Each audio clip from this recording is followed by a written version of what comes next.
So ভাইয়া সবাইকে স্বাগত ম্যাথ পারফরমার্সে। তো আজকে আমরা ভাইয়া ফিজিক্স সেকেন্ড পেপার টোটালটা দেখার চেষ্টা করব এবং বইয়ের ভিতরের এমসিকিউগুলা পারার জন্য আমাদের বইয়ের ভিতরে যা যা পড়া লাগবে ওগুলা যেগুলো মাস্ট পারা লাগবে ওইটা আমি ক্লাসের মাধ্যমে দেখাই এবং ক্লাস শেষে আমি পিডিএফটা আমাদের যে অফিসিয়াল টেলিগ্রাম গ্রুপ সবার জন্য ফ্রি করে দিচ্ছি। তুমি ভাইয়াকে পুরো ক্লাসটা দেখো, তারপরে তুমি পিডিএফটা দেখো, তাহলে তুমি আরও বুঝতে পারবে ভালো মতো। কারণ ভাইয়া পিডিএফ এর মধ্যে অনেক কিছু আছে যেটা লাগবে না, আবার আবার অনেক কিছু আছে যেটা লাগবে কিন্তু পড়াবো না। তো এরকম জিনিসগুলো তুমি আগে ক্লাসটা দেখলে বুঝতে পারবে। সরাসরি ভাই আমি পড়ায় চলে যাই। তাপগতিবিদ্যা চ্যাপ্টারের মধ্যে ভাই এই সূত্রটা অনেক ইম্পর্টেন্ট। C/5 = F - 32 / 9 K - 273/5। তো এখান থেকে প্রশ্নগুলো এরকম যে সেলসিয়াস এবং ফারেনহাইটের মধ্যবর্তী একটা সম্পর্ক বের করো, বা ফারেনহাইট কেলভিনের মধ্যে সম্পর্ক বের করো। তুমি সেলসিয়াস থেকে কিন্তু ফারেনহাইট বের করতে পারো, যেমন 25 ডিগ্রি সেলসিয়াস হচ্ছে 298 কেলভিন। এবং তোমার এখান থেকে এইরকমও প্রশ্ন আসে যে সেলসিয়াস আর ফারেনহাইট কত ডিগ্রি সেলসিয়াস বা ফারেনহাইটে সেম একটা টেম্পারেচার শো করবে, -40 ডিগ্রি সেলসিয়াস। তো এই টাইপের প্রশ্নগুলো আমরা আশা করি পারবো। তারপরে ভাইয়া এগুলা লাগবে না। তারপরে দেখো এই সূত্রটা লাগবে, W = J/H। তড়িৎ রাসায়নিক তড়িৎ রাসায়নিক তুলনা তাপের যান্ত্রিক সমতা হচ্ছে এইচ। এটা বইয়ের ভিতরে আমরা পড়বো। ΔQ = ΔU + ΔW। এটা আমাদের হচ্ছে তাপগতিবিদ্যার প্রথম সূত্র। এগুলো সবগুলো আমরা একটু একটু করে দেখবো, এগুলো মোটামুটি পারি। সিপি মাইনাস সিভি এটার ডিফারেন্স হচ্ছে আর, এবং সিপি/সিভি হচ্ছে গামা। তারপরে ভাইয়া এক পারমাণবিক গ্যাসের ক্ষেত্রে গামার ভ্যালু কত? 1.67। দেখো মনে রাখার টেকনিক হচ্ছে গামা 1, গামা 2, গামা 3, তিনটা গামার ভ্যালু আমাদের মেডিকেল ভর্তি পরীক্ষা এবার আসবে। তো এটা খুব ভালো মতো একটু মনোযোগ দিয়ে শুনি। এক পারমাণবিক গ্যাসের জন্য গামার ভ্যালু 1.33, দ্বিপারমাণবিক গ্যাসের জন্য 1.4, ত্রিপারমাণবিক গ্যাসের জন্য তিন পারমাণবিক গ্যাসের জন্য 1.33, আর এক পারমাণবিক গ্যাসের জন্য 1.67। মনে রাখার টেকনিক 3 থাকলে 3 3, আর 2 তো আমরা পারি। ত্রিপারমাণবিক গ্যাস বলতে যেটা পরমাণু 2 হাইড্রোজেন, তারপর তোমার অক্সিজেন, এগুলো। পারমাণবিক গ্যাস হচ্ছে তুমি যেগুলো তিনটা পরমাণু অ্যামোনিয়া, এই টাইপের হচ্ছে তিন পারমাণবিক গ্যাস। পরবর্তীতে আরো ভাই অনেক কথাবার্তা আছে, যেমন সমষ্ণ রেখার জন্য কিছু সূত্র আছে, রুদ্রতাপীয় রেখার জন্য কিছু সূত্র আছে।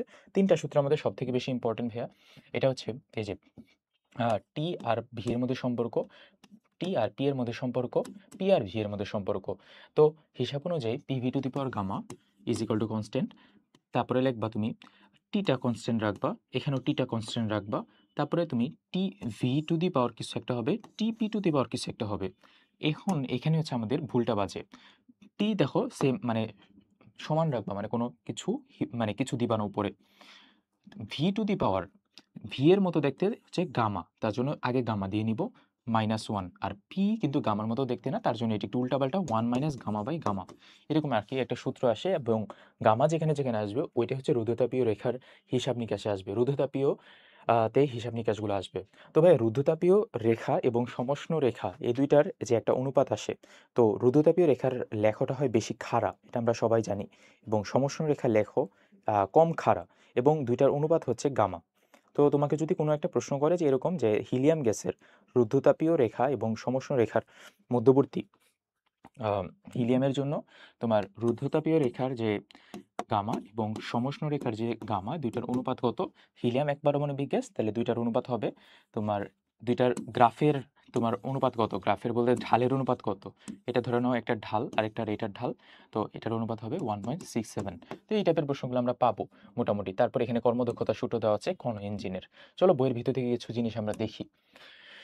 যেমন এখানে তাপের যান্ত্রিক সমতা নিয়ে অনেকগুলো কথা বলছে। 0তম সূত্র দ্বারা আমরা বের করতে পারি থার্মোমিটার, এই কথাটা একটু মাথায় রাখবো। তারপরে ভাইয়া এখানে আরো অনেক কথাবার্তা আছে, যেমন সূর্যের তাপমাত্রা পাইরোমিটার দিয়ে নির্ণয় করা যায়। পরবর্তীতে ভাইয়া ক্লিনিক্যাল বা যে ডাক্তারি যে থার্মোমিটার আমরা ইউজ করি জ্বর মাপার জন্য, ওই ডাক্তারি থার্মোমিটারটি কিন্তু 110 ডিগ্রি ফারেনহাইট পর্যন্ত মাপা যায়, এবং শুরু হয়েছে 95 ডিগ্রি ফারেনহাইট পর্যন্ত, মানে শুরু থেকে। তারপর এর দিকে এগুলা কিছু নাই। এখানে দিকে যে প্রশ্নটা আমি বলতেছিলাম যে ভাইয়া কখন সেলসিয়াস এবং ফারেনহাইট স্কেলে একই আসবে, -40 ডিগ্রি ফারেনহাইট অথবা -40 ডিগ্রি সেলসিয়াস। তারপরে প্রশ্নটার দিকে ভাইয়া যদি ফোকাস করি আমরা, W = Jq, এবং এই সূত্রটা ভাই আহ, এই সূত্রটা থেকে আমাদের পড়তে হবে এখানে জে বলতে কি বোঝায় এবং জে এর একক কি। জে হচ্ছে এটা সমানুপাতিক ধ্রুবক, যেটা হচ্ছে mechanical equivalent of the heat, অথবা তাপের যান্ত্রিক সমতা। তাপের যান্ত্রিক সমতার একক কি? দেখো ডাব্লিউ এর একক যদি হয় জুল, কিউ এর একক যদি হয় ক্যালোরি, তাহলে জে এর একক হবে J = W/Q, তো জুল পার ক্যালোরি। এটা পরবর্তীতে এই যে দেখো J is equal two 4.2 joule per calorie, কারণ 1 ক্যালোরি 4.2 জুল। এই যে এটি একটু মাথায় রাখবো, 4.2 ইন্টু 10⁻7 আর্গেও হিসাব করা যায়, কারণ আমরা জানি 1 joule is equal two 10⁻7 erg. আচ্ছা, এখান থেকে আর কিছু নেই। তারপরে তাপগতিবিদ্যার যে প্রথম সূত্র আমাদের, প্রদত্ত তাপ অভ্যন্তরীণ যে শক্তি বৃদ্ধি এবং প্লাস বাহ্যিক কাজের যোগফল। তো এটাকে যদি ম্যাথমেটিক্যালি তুমি আনো তাহলে ভাইয়া আলটিমেটলি আসবে del Q is equal to del অভ্যন্তরীণ শক্তি del U plus P del V অথবা ডেল ডাব্লিউ। ডেল ডাব্লিউকে লেখা যায় আবার পি ডেল ভি।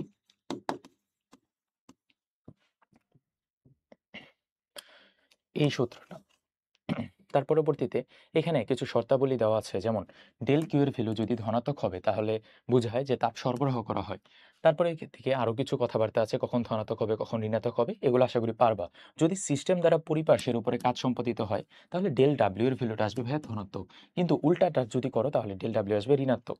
এখানে আরও কিছু হিসাব নিকাশ দেওয়া আছে, আমি একবারে তুলে রাখছি যে সমচাপ প্রক্রিয়ার ক্ষেত্রে কৃত কাজ চাপ এবং আয়তনের পরিবর্তনের সমান, সমচাপের ক্ষেত্রে কোনো সমস্যা হয় না। মানে এই সূত্রটা যে থাকে del Q is equal to del U plus P del V, এই সূত্রটা এই সূত্রের মতোই থাকে সমচাপে, কিন্তু সমায়তন প্রক্রিয়াতে এই ডেল ভি হয়ে যায় জিরো, যার মানে ডেল ডাব্লিউ ভ্যালু হয়ে যায় জিরো। তাহলে ডেল ডাব্লিউ যদি জিরো হয় তাহলে del Q is equal to del U আসবে। তাহলে তোমাকে যদি প্রশ্ন করে নিচের কোনটি সঠিক, তাহলে সমায়তন প্রক্রিয়ায় প্রদত্ত তাপ অভ্যন্তরীণ কাজের বা অভ্যন্তরীণ যে শক্তি বৃদ্ধি বা অভ্যন্তরীণ যে তোমার অন্তস্থ শক্তির পরিমাণের সমান, তাহলে এটা কিন্তু রাইট। এবং তোমার সমায়তন প্রক্রিয়াতে ডেল ডাব্লিউ এর ভ্যালুটা আসবে হচ্ছে জিরো। তারপরে দেখে সমষ্ণ প্রক্রিয়ার ক্ষেত্রে কি হয়, সমষ্ণ প্রক্রিয়ার ক্ষেত্রে ডেল ইউই হয়ে যায় জিরো। তাহলে এই যে কাহিনীটা তুমি যদি এখানে বসাই দাও, যেটা আসে ওইটাই অ্যান্সার। তারপরে এদের রুদ্ধতাপীয় প্রক্রিয়াতে আমরা জানি একটা প্রশ্ন আসবে, রুদ্ধতাপীয় প্রক্রিয়ায় স্থির রাশিকে কি বলা হয়, তুমি সরাসরি দেখাই দিবে এন্ট্রপি।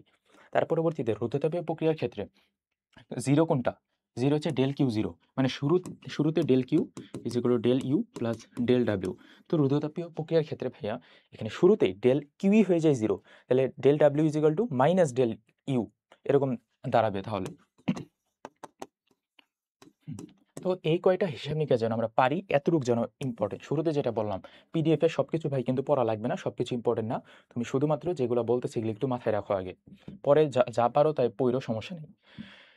তারপর একটা দুটো করে ম্যাথ আছে। আচ্ছা দেখো, এখানে দেখো তাপগতিক প্রক্রিয়ায় পরিবর্তন কয় প্রকার, পরিবর্তন মোট 4 প্রকার। এই ইংলিশ নামগুলো একটু দেখবা, আইসোথার্মাল প্রসেস, অ্যাডিয়াবেটিক প্রসেস মানে রুদ্ধতাপীয় প্রক্রিয়া, আইসোকোরিক, আইসোবারিক। সমষ্ণ প্রক্রিয়ার আবার পরিবর্তনের সূত্রগুলোর মধ্যে দুইটা পয়েন্ট বেশি ইম্পর্টেন্ট আমার কাছে লাগে, যে সমষ্ণ পরিবর্তনের ক্ষেত্রে একটা সুপরিবাহী পাত্র লাগবে, বাট রুদ্ধতাপীয় পরিবর্তনের ক্ষেত্রে একটা কুপরিবাহী পাত্র লাগবে। জাস্ট এই পয়েন্টটা আমরা একটু মাথায় রাখবো। সমষ্ণ প্রক্রিয়া হয় ধীরে ধীরে, কিন্তু রুদ্ধতাপীয় প্রক্রিয়া হয় অনেক মানে স্বতঃস্ফূর্ত এবং খুব তাড়াতাড়ি। স্বতঃস্ফূর্ততার কথা এখানে লেখা নেই, খুব তাড়াতাড়ি হয় এরকম লেখা আছে রুদ্ধতাপীয় প্রক্রিয়াতে। এই যে কুপরিবাহী হতে হবে এবং তাপগৃহীতা কম হতে হবে এবং খুব দ্রুত হবে এরকম। তো এখানে আরো কিছু বৈশিষ্ট্য দেওয়া আছে, একই রকমের কাহিনী। তো এখান থেকে আর কিছু নাই, যেটা বলতেছিলাম ভাই, গামা জিনিসটা কি, গামা হচ্ছে একটা অনুপাত, সিপি বাই সিভির অনুপাত হচ্ছে গামা। তো এই গামা দিয়ে আরো কিছু সূত্রাবলী আছে, এবং এক পারমাণবিক দ্বিপারমাণবিক ত্রিপারমাণবিক গ্যাসের জন্য গামার ভ্যালুগুলো কত আমি এখানে ভগ্নাংশ সহকারে লিখে রাখছি, যেন তোমার আলটিমেটলি ম্যাথ করতে সুবিধা হয়।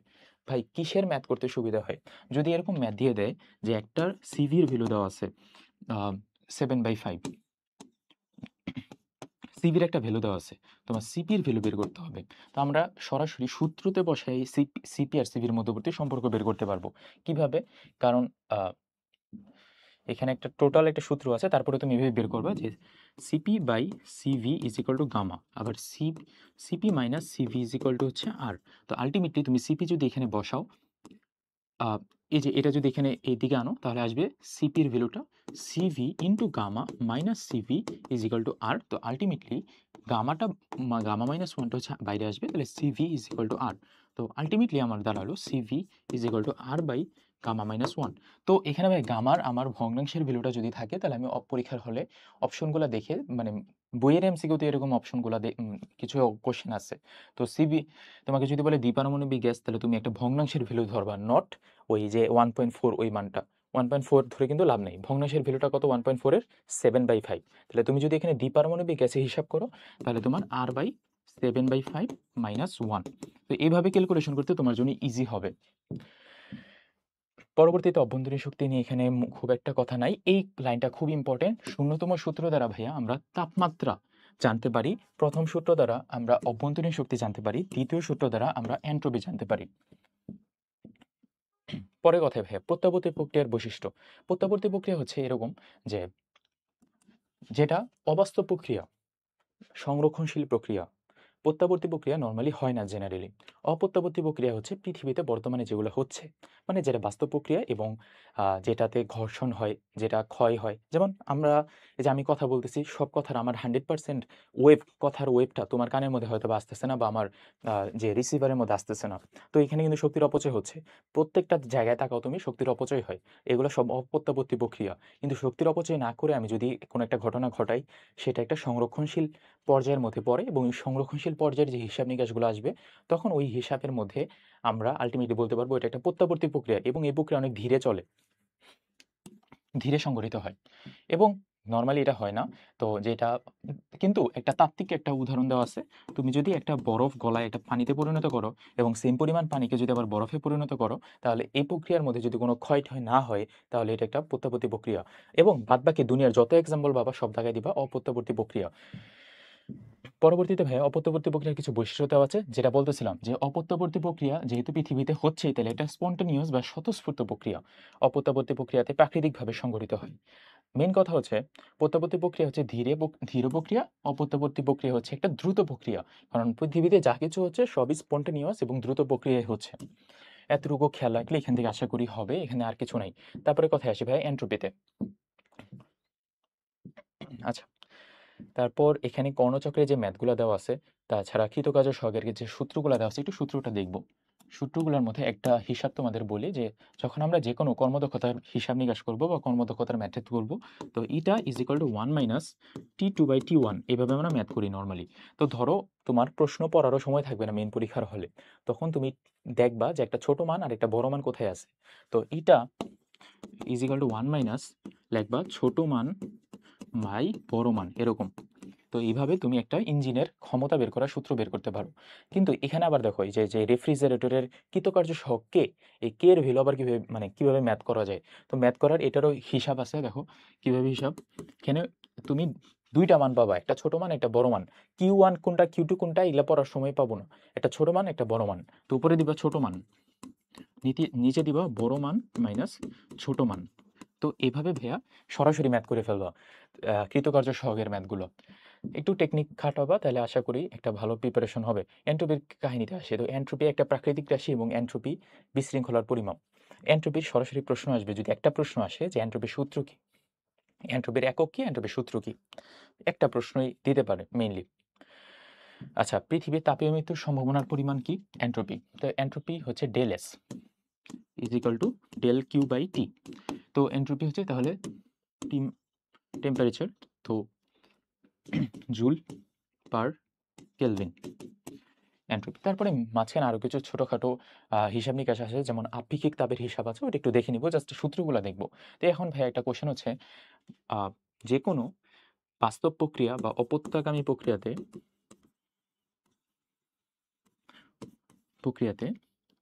এন্ট্রপি ধরো নাও 5 মিনিট পরের এন্ট্রপি 5 মিনিট আগের এন্ট্রপির থেকে বেশি, কারণ বিশৃঙ্খলা বাড়তেছে আস্তে আস্তে। তো যেহেতু বিশৃঙ্খলা বাড়তেছে, যার কারণে আলটিমেটলি আমরা এখানে লিখতে পারি যে ডেল এস এর ভ্যালু হচ্ছে del S greater than zero, মানে পজিটিভ ডেল এস। কিন্তু তুমি যদি রুদ্ধতাপীয় প্রক্রিয়াতে চিন্তা করো, ডেল এস মানে হচ্ছে পরিবর্তন, আর এখানে এন্ট্রপি, এন্ট্রপি কিন্তু বের করা যায় না, এন্ট্রপির পরিবর্তন বের করতে হয়। আর রুদ্ধতাপীয় প্রক্রিয়াতে বা প্রত্যাগামী প্রক্রিয়াতে বলছিলাম না, রুদ্ধতাপীয় প্রক্রিয়ার স্থির রাশিকে কি বলা হয়। তো রুদ্ধতাপীয় প্রক্রিয়ার স্থির রাশি বলতে 5 মিনিট আগের এন্ট্রপি এবং 5 মিনিট পরের এন্ট্রপি স্থির, S1 is equal two S2। তো আলটিমেটলি আমাদের ডেল এস এর ভ্যালু আসবে 0। এটা হচ্ছে আমাদের আলটিমেট হিসাব। তো এই কয়টা জিনিস একটু দেখে যাব। তার পরবর্তীতে কিছু দেওয়া আছে, কোশ্চেন দেওয়া আছে, যেটা একদম পরীক্ষায় ভাই আসবেই, ওগুলো আমি তুলে দিছি, তোমরা একটু নিজ দায়িত্বে পড়ে ফেলবা, দাগাই দিয়ে দিছি। তো খুব ইম্পর্টেন্ট, দেখো এই প্রশ্নটা কিন্তু হুবহু তুলে দেবে। আর এই প্রশ্ন তুলে দেওয়ার পরেও এবার যদি কোনো বান্দা ভাই এটা না পারছো, আর এটা যদি আমি দেখি এবার আসছে পরীক্ষায়, এই সামনে মেডিকেল অ্যাডমিশন টেস্টে 25-এর পোলাপানদের বলতেছি, কোন তাপমাত্রায় ফারেনহাইট স্কেল এবং কেলভিন স্কেলে একই পাঠ পাওয়া যায়। তুমি যদি এটা ভুলে ভালে -40 দাগায় দিয়ে আসছো, তোমার কিন্তু খবর আছে, এখানে, কারণ এখানে কিন্তু ভাই কোনো সেলসিয়াস স্কেলস চাই নাই। যদি -40 হতো সেলসিয়াস ও ফারেনহাইট, কিন্তু এটা হবে অ্যান্সার 574। এটা হচ্ছে ফারেনহাইট আর কেলভিনে। পরবর্তী চ্যাপ্টারে চলে যাই আমরা, চ্যাপ্টার 2 স্থির তড়িতে। তো স্থির তড়িৎ থেকে প্রথমে হচ্ছে আমাদের কুলম্বের সূত্র। আচ্ছা, এখানে কিছু সূত্রগুলো আমি দিয়ে দিছি, গাউসের সূত্র, কুলম্বের সূত্র, সবগুলো সূত্র একত্র করে দিছি ভাইয়া। আর সরাসরি আমরা বইয়ের ভিতরে চলে যাই, কুলম্বের সূত্র। তো কুলম্বের সূত্র কিসের উপর নির্ভর করে, কিসের উপর নির্ভর করে না, এই টাইপের জিনিসগুলো আমাদের একটু পড়তে হবে।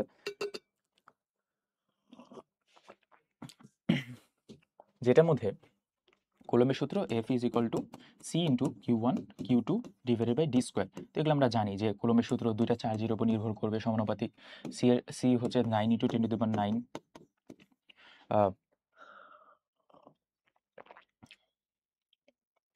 Newton metre square coulomb KG inverse 2, coulomb inverse 2 এটা।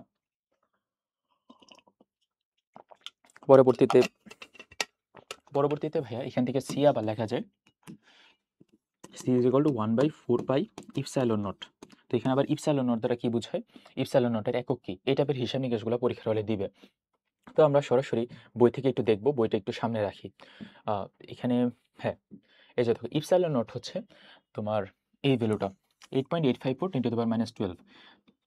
এটা একটু মুখস্থ রাখবো, ইপসাইলন নটের ভ্যালু কত। তো ইপসাইলন নট দ্বারা বোঝায় শূন্য মাধ্যমে তড়িৎ ভেদন যোগ্যতা। চুম্বক আবার বইল না, এটা তো তড়িতের চ্যাপ্টার, ভেদন যোগ্যতা। তো এখানে একটা ম্যাথ দেওয়া আছে, নির্গত বলরেখার সংখ্যা 1/8.854 × 10⁻12। এই মানে তুমি কষ্ট করে ভাইয়া 1 কুলম ধনাত্মক চার্জ থেকে কতটা বলরেখা নির্গত হয় এটা একটু মুখস্থ করে যাও। যদি বাই চান্স দিয়ে দেয় ধরা খায় যাবা, এটা বুঝবাই না প্রশ্নটা কি চাইছে। তার পরবর্তীতে আসি আধান ঘনত্বের একক কি এবং আধান ঘনত্ব দ্বারা কি বোঝায়। তো সিগমা আধান ঘনত্ব Q/A, এটা হচ্ছে আধান, এবং কোনো কিছুকে যদি আমি এরিয়া দিয়ে ভাগ দিই তাহলে সেটার ঘনত্ব বের হবে in the case of chapter 2 আর চ্যাপ্টার 3 চ্যাপ্টার 4 এগুলোর জন্য। তো আধান ঘনত্বের একক হচ্ছে তোমার কুলম পার মিটার স্কোয়ার। এটা কিন্তু পরীক্ষায় ভাই মাস্ট আসবে, আধান ঘনত্বের একক কি। তারপরে আসি চার্জ ঘনত্বের একক কি। চার্জ ঘনত্ব হচ্ছে I/A, তো এটা হচ্ছে অ্যাম্পিয়ার পার মিটার স্কোয়ার। তারপরে আরও আছে এরকম ঘনত্বের হিসাব নিকাশগুলো আমরা ফার্দার অন পাবোই। পরবর্তীতে আরেকটা কিছু ইম্পর্টেন্ট, খুব ইম্পর্টেন্ট একটা কোশ্চেন আছে ভাইয়া, যে গোলকের ভিতরে প্রাবল্য কত, গোলকের ভিতরে চার্জ কত, চার্জ না, গোলকের ভিতরে বিভব কত। তো গোলকের ভিতরে কোনো একটা গোলকের ভিতরে হয় E0 এবং গোলকের পৃষ্ঠে হয় E max। এটা একটু মাথায় রাখবো, গোলকের ভিতরে V কনস্ট্যান্ট এবং গোলকের এই পৃষ্ঠেও V এই ভিতরের মতো মানে কনস্ট্যান্ট। গোলকের ভিতরে এবং পৃষ্ঠে V মানে ভোল্টেজ কনস্ট্যান্ট এবং E মাঝখানে 0। এই কয়টা লাইনই ভাই এখানে দেওয়া আছে, একটু দেখে নিব আবার। পরের দিকে এখানে একটা টেকনিক আমি লিখে রাখছিলাম, VPC ভিতরে প্রাবল্য শূন্য, সমবিভব তল। এখানে কিছু নাই, যে তলের মধ্যে সবকিছু বিভব সমান থাকে ওটা সমবিভব তল। এখানে কিছু উদাহরণ দেওয়া আছে যেগুলো হচ্ছে তড়িৎ দ্বিমেরু গঠন করে। দ্বিমেরু গঠন করে বলতে এগুলা দেখলেই বুঝতে পারবা যে ভাই এগুলা সিমেট্রিক্যাল না, মানে প্রতিসম না, অপ্রতিসম। তো পানি, তো এটার মধ্যে পোলারিটি থাকে, ক্লোরোফর্ম, অ্যামোনিয়া, এগুলোর মধ্যে ভাই যেগুলোতে পোলারিটি থাকে ওইটাতে তড়িৎ দ্বিমেরু ফর্মেশন করে। আর ধরে নাও কার্বন ডাইঅক্সাইড, তো কার্বন ডাইঅক্সাইডে কার্বনের দুই পাশে অক্সিজেন, তো এখানে কিন্তু কোনো ধরনের দ্বিমেরু ফর্মেশন করে না। এরকম মেবি মোস্ট প্রবাবলি এই লাইনটা এরকমই, যে হাইড্রোজেন পরমাণুতে এক ধনাত্মক প্রোটন এবং একটা ঋণাত্মক ইলেকট্রন আছে, অতএব ইহা একটি তড়িৎ দ্বিমেরু। পানি, ক্লোরোফর্ম, অ্যামোনিয়া স্থায়ী দ্বিমেরুর উদাহরণ। আচ্ছা, এগুলো হচ্ছে স্থায়ী দ্বিমেরুর উদাহরণ আছে। পরবর্তীতে আসে দ্বিমেরুর সূত্রটা দেখবো, P = Q × 2L। পরবর্তীতে কিছু পদার্থের নাম দেওয়া আছে, অমেরুবর্তী পদার্থ কারা, মেরুবর্তী কারা, অমেরুবর্তী কারা। তো এগুলো একটু একটু একটু করে দেখে যাব। যেমন হাইড্রোজেন, ক্লোরিন, অক্সিজেন, এগুলো কোনো মেরু ফর্মেশন করে না, অমেরুবর্তী পদার্থ। মেরুবর্তী পদার্থ হচ্ছে আমরা একটু আগে যেগুলো পড়ে আসলাম, অ্যামোনিয়া, পানি, হাইড্রোজেন ফ্লোরাইড, যেগুলোর মধ্যে পোলারিটি ফর্মেশন হয়। তার পরবর্তীতে বিভিন্ন ডাইলেকট্রিক ধ্রুবকের মান দেওয়া আছে ভাই। এগুলোর মধ্যে সবথেকে ইম্পর্টেন্ট কথা হচ্ছে তোমাকে বলবে নিচের কোনটা ডাইলেকট্রিক ধ্রুবক সবথেকে বেশি। এরকম প্রশ্ন করলে তো তুমি এই ছকে চলে আসবা, সবগুলো পড়া লাগবে না, আমি বলে দিয়েছি। দেখো, পানিরটা সব থেকে বেশি 20, এটা কোনো একটা জায়গায় 80 দেওয়া, মানে হাজিরি স্যারের বইতে। অভ্র 7, কাচ 5, এই তিনটা পড়বো। লাস্টের দিকে এদিকে চলে আসবো, মোমে ভেজানো কাগজ 2.7। পরবর্তীতে এখানে ধারকত্ব বৃদ্ধি করার কিছু উপায় দেওয়া আছে এবং ধারকত্বের কিছু সূত্র দেওয়া আছে। আমরা প্রথমে শিখব ভাই ধারকত্বের মেইন সূত্রটা কি। ধারকত্বের মেইন সূত্র শেখার পরে ধারকত্বের আরো দুইটা এক্সট্রা অ্যাক্সেসরি সূত্র আছে। C is equal to epsilon not K A by D. ধারকত্বের এটা হচ্ছে একটা অ্যাক্সেসরি সূত্র, আর এটা সূত্র আছে 4 pi epsilon not into R, এটা একটা সূত্র। C is equal to Q by V আর একটা সূত্র আছে। তারপরে দিকে ধারকত্ব যদি আমি শ্রেণী সমবায়ে যুক্ত করি, তাহলে ভাইয়া শ্রেণী সমবায়ে যুক্ত করলে 1/C1 প্লাস 1/C2 এইভাবে কিন্তু হিসাব করা লাগে, ইনভার্স 1 এইভাবে হিসাব করা লাগে। আর যদি আমরা ধারকত্বটা সমান্তরালে হিসাব করি তখন কিন্তু C1 প্লাস C2 দিয়ে হিসাব করা লাগে। তো এটা রোধের উল্টা কাহিনী ধারকত্ব। কিন্তু ভাই এটা বোঝানোর জন্য আমি তোমাকে আরো একটু সহজভাবে একটা জিনিস বুঝাই ধারকত্ব আর রোধের কাহিনীর মধ্যে।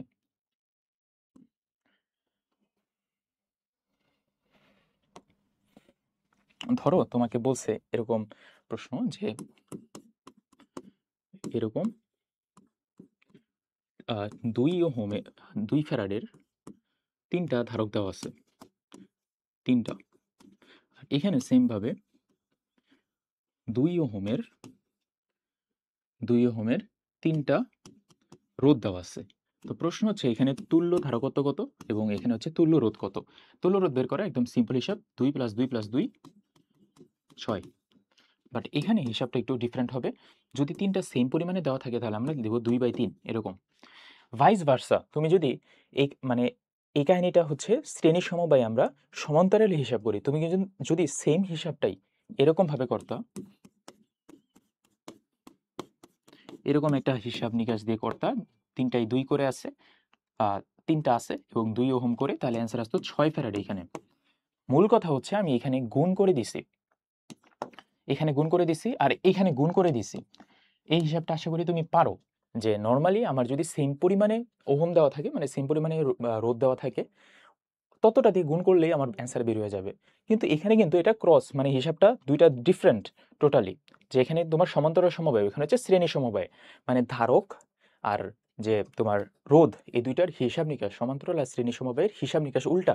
আর তুমি শর্টকাটে এগুলো ম্যাথগুলো করার চেষ্টা করবা যতটুকু পারা যায়। ধারকের কিছু ব্যবহার দেওয়া আছে, নট নেসেসারি এগুলো এত কিছু। তারপরে দিকে আমরা চলে আসবো গাউস। তো গাউস হচ্ছে চৌম্বক ক্ষেত্রের একক, 1 টেসলা 10⁴ গাউস। এটা এত বড় করে লেখার কারণ আছে একটা, কারণ এটা এবার মেডিকেল ভর্তি পরীক্ষায় দিয়ে দেওয়ার মতো যে 1 পরীক্ষায় দিবে 1 গাউস ইজ ইকুয়াল টু কত টেসলা, দিবে অপশন 10⁴ টেসলা 10⁻⁻4 টেসলা। তো এটা দিলে, এটা যদি না পারো ভাই সর্বনাশ। এটা পরীক্ষার হলে একদম কমন প্রশ্ন আসবেই, 1 গাউস 10⁻⁻4 নাকি শুধু 4, এটা নিয়ে প্যাচ বাজবে। এখনই মুখস্থ করে যাও 1 gauss is equal to 10⁻⁴ tesla, আর 1 টেসলা 10⁴ গাউস, যে কোনো একটা মুখস্থ করো যেন পরীক্ষাটা কোনো অংশেই ভুল না হয়। পরের কথায় আসি ভাইয়া, কুলম্বের সূত্রের কিছু সীমাবদ্ধতা, নট নেসেসারি, কিছু ইম্পর্টেন্ট কোশ্চেন, এবং পৃথিবীর বিভব হচ্ছে 0। তারপরের ক্ষেত্রে সব থেকে বেশি আধান আহিত থাকে হচ্ছে উত্তল দলে, ইম্পর্টেন্ট কোশ্চেনগুলো দেওয়া আছে। তড়িতের ক্ষেত্রে চলে আসি, তড়িৎ চ্যাপ্টারে এগুলো মোটামুটি ইজি কোশ্চেনগুলাই, মানে ইজি জিনিসগুলাই দেওয়া আছে। আমি তুলে রাখছি সবগুলো সূত্র। প্রথমত এটা বইয়ের ভিতর থেকে সূত্র দেওয়া, আমরা কিছু ইম্পর্টেন্ট প্রশ্ন নিয়ে আলোচনা করি সরাসরি। যেমন অর্ধপরিবাহীর বেলায় আলফার ভ্যালু হয় নেগেটিভ, এবং মেইনলি অর্ধপরিবাহীতে আলফার ভ্যালুটা কত, এর -6 × 10⁻² পার ডিগ্রি সেলসিয়াস। এটা একটা খুব ইম্পর্টেন্ট কাজের একটা কোশ্চেন। পরবর্তীতে আরও কিছু ইম্পর্টেন্ট কথাবার্তা আছে, যেমন বিদ্যুৎ প্রবাহের জন্য কিছু প্রবাহ মাত্রা, কিছু সূত্র দেওয়া। তো বিদ্যুৎ প্রবাহের সূত্রগুলোর মধ্যে হিটের যে সূত্র H = I² RT, আমরা জানি এটা। তো H দেখো প্রথমে I লিখছি, পরে R লিখছি, পরে T লিখছি, 3টা সিরিয়াল অনুযায়ী সূত্র আসবে। সিরিয়াল অনুযায়ী 3টা সূত্র। প্রথম সূত্র হচ্ছে তড়িতের সূত্র, দ্বিতীয় সূত্র হচ্ছে আর রোধের সূত্র। আচ্ছা দেখো এখানে একটা ইম্পর্টেন্ট কথা ভাইয়া, 1 ক্যালোরি 4.2 জুল, কিন্তু 1 জুল কিন্তু 0.24 ক্যালোরি। পরবর্তীতে রোধের সূত্র যেটা R = ρ/L/A, খুব ইম্পর্টেন্ট ভাইয়া, খুব ইম্পর্টেন্ট। তারপরের দিকে এখানে একটা ইম্পর্টেন্ট কথা আছে, দেখো একটা সুন্দর করে একটা লাইন লিখে রাখছি, রোধ নির্ভর করে লেন্থ, এরিয়া, টেম্পারেচার আর এলিমেন্ট, টেম্পারেচার তাপমাত্রা এবং উপাদানের উপরে। কিন্তু আপেক্ষিক রোধ যেটা আপেক্ষিক রোধ নির্ভর করবে শুধুমাত্র টেম্পারেচার আর এলিমেন্টের উপরে। কিন্তু তোমাকে যদি প্রশ্ন করে নিচের কোনটি রোধের উপর নির্ভরশীল নয়, তাহলে এটা বাদ দিয়ে বাকি সবগুলাই। নিচে কোনটি আপেক্ষিক রোধ নির্ভরশীল নয়, তাহলে এই দুটা বাদ দিয়ে বাকি সবগুলাই।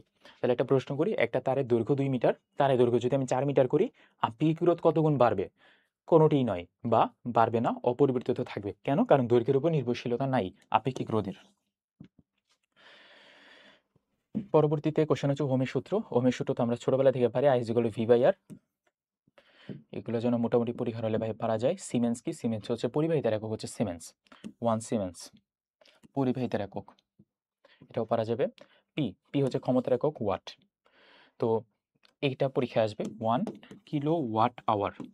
এটা কিসের একক? এটা হচ্ছে কাজের একক। কেন? কারণ ভাই ওয়াট এবং আওয়ার, কাজ, ক্ষমতা এবং সময় দুইটাকে একসাথে গুণ দিছি, কারণ আমরা জানি P = W/T।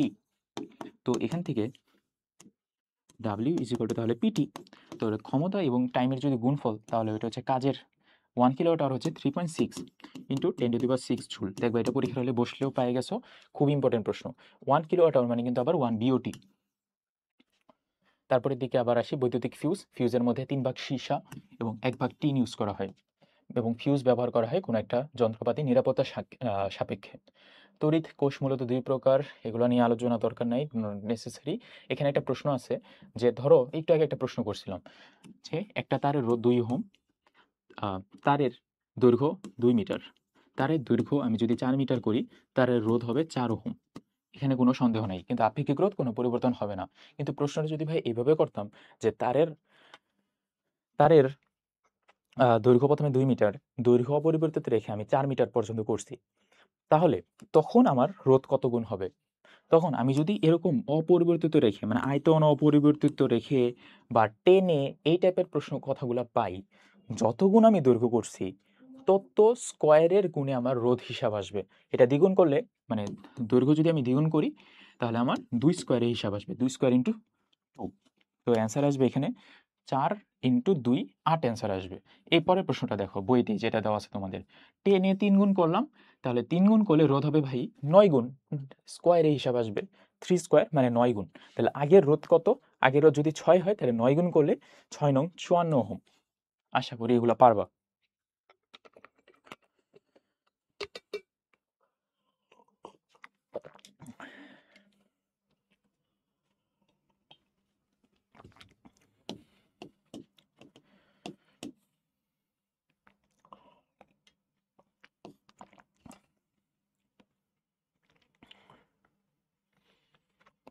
এখানে দুইটা সূত্র আছে, শ্রেণী সমবায়। শ্রেণী সমবায়ের সূত্রটা হচ্ছে, ধরো অনেকগুলা কোষ শ্রেণীতে সমবায় করে দেওয়া আছে, তাহলে ওইটার মধ্যে টোটাল তড়িৎ প্রবাহ I = N ছোট r প্লাস বড় r। আর তোমাকে যদি বলে সমান্তরালে, তাহলে আমার আসবে I উপরে NE, নিচে হচ্ছে ছোট r প্লাস n বড় r। এই দুইটা সূত্র কিন্তু মেইন বইয়ের এমসিকিউতে আছে, এটা একটু পড়ে যাবো আমরা। পরবর্তীতে গ্যালভানোমিটারে শান্টের ব্যবহার। তবে গ্যালভানোমিটারে হিসাব নিকাশগুলো জানার আগে আমাদের যে প্রশ্নটা ভাই পরীক্ষায় আসবেই, ওইটা যেন পরীক্ষায় পারি। G+S/S, এটাকে কি বলা হয়? এটাকে বলা হয় শান্টের ক্ষমতা গুণক গুণাঙ্ক, G+S/S। তো একটা প্রশ্ন করি, গ্যালভানোমিটার থেকে অনেক প্রশ্ন আসে, কিন্তু একটা ইম্পর্টেন্ট কনসেপ্ট আমরা একটু পড়ে যাই। যেমন তোমার গ্যালভানোমিটারের সাথে শান্ট ইউজ করা হয় কেন? যেন গ্যালভানোমিটারের মধ্যবর্তী তড়িৎ প্রবাহকে আমি নিয়ন্ত্রণ করতে পারি। ধরো এরকম একটা আমার হিসাব। তো এখানে প্রশ্নটা এরকম যে আমার গ্যালভানোমিটারের মধ্য দিয়ে আমি যদি সর্বোচ্চ পরিমাণে কারেন্ট দিতে চাই, তাহলে শান্ট কতটুকু করতে হবে? তাহলে সর্বোচ্চ পরিমাণে কারেন্ট দিতে গেলে কারেন্ট সবসময় এদিক দিয়ে যাবে, যাওয়ার কথা ছিল তো 2 জায়গা দিয়ে। তো গ্যালভানোমিটারে ম্যাক্সিমাম যদি যাইতে চাই, তাহলে এই রাস্তাটা ব্লক করে দিতে হবে। তার মানে শান্টের রোধ করতে হবে ইনফিনিটি, ম্যাক্সিমাম। কিন্তু প্রশ্ন যদি এরকম করে সমস্ত কারেন্ট আমি শান্ট দিয়ে যাওয়াইতে চাই, গ্যালভানোমিটার দিয়ে যাওয়াইতে চাই না, তখন কিন্তু মানে শান্টের রোধ করতে হবে 0। তো এই কনসেপ্টটাকে মাথায় রাখবো। পরবর্তীতে কোনো যদি ম্যাথটা দিয়ে দেয়, তাহলে আমরা এই হিসাবে ম্যাথটা করব। কারেন্ট ডিভাইডেড ল, IG ধরানো গ্যালভানোমিটারের মধ্যবর্তী তড়িৎ প্রবাহ পরিমাণ = যেটা প্রথমে লিখছো ওইটা নিচে দিব, উপরে লিখবো S, নিচে S+G। এই দুটার মানে এটা হচ্ছে S কিন্তু ভাইয়া রোধ, রোধের পরিমাণ, শান্টের রোধ, গ্যালভানোমিটারের রোধ ইন্টু টোটাল I। তো এই হিসাব দিয়ে আমরা ম্যাথ করব। আশা করি এগুলো পারবা। গ্যালভানোমিটারের মধ্যে যে পরিমাণ কারেন্ট প্রবাহ হয়। পরবর্তীতে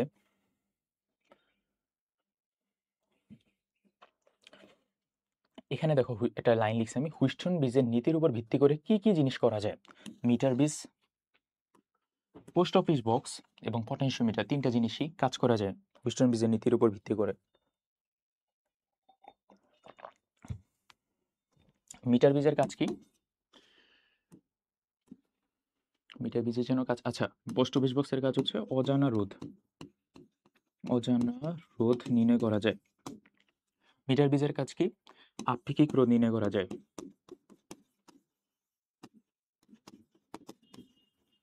এটাই। পরবর্তীতে মিটার ব্রিজ এর কিছু হিসাব নিকাশ আমি লিখে রাখছি, তুমি একটু পারলে এটা দেখে নিও, এতটা ইম্পর্টেন্ট কিছু না। এই যে দেখো এই প্রশ্নটা, গ্যালভানোমিটারের মধ্য দিয়ে প্রবাহ শূন্য কখন হবে? যখন শান্তের মধ্য দিয়ে সমস্ত রোধ চলে, মানে কারেন্ট চলে যাবে। শান্তের মধ্যে যদি সমস্ত কারেন্ট যাইতে হয়, তাহলে শান্তের মধ্যে কোনো বাধা থাকা যাবে না। শান্তির মধ্যে বাধা থাকা যাবে না মানে কি? শান্তের মধ্যে রোধ থাকতে হবে 0। আশা করি এটা বুঝতে পারছি। S is equal two 0 ohm. তো এটাই, পরেরগুলো একটু ভাই দেখে নিই। এই প্রশ্নটা কিন্তু আসবে হুইস্টন ব্রিজের ম্যাথের সূত্র, P/Q is equal two R/S। 10 বার করছো এগুলো ম্যাথ, এই ম্যাথগুলো যেন আমরা পরীক্ষায় পারি। পরবর্তীতে আসে জ্যোতির্বিজ্ঞান চ্যাপ্টারটা, তারপরে আমরা বইয়ের ভিতরে আরো বাকি চ্যাপ্টারে আসবো।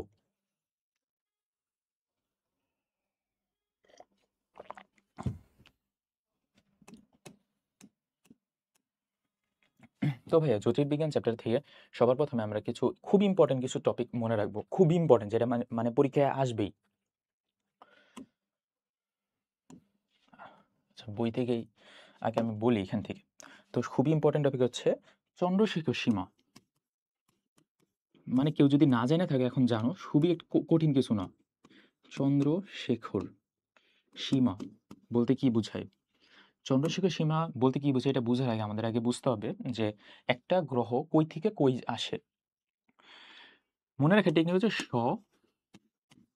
নি ব।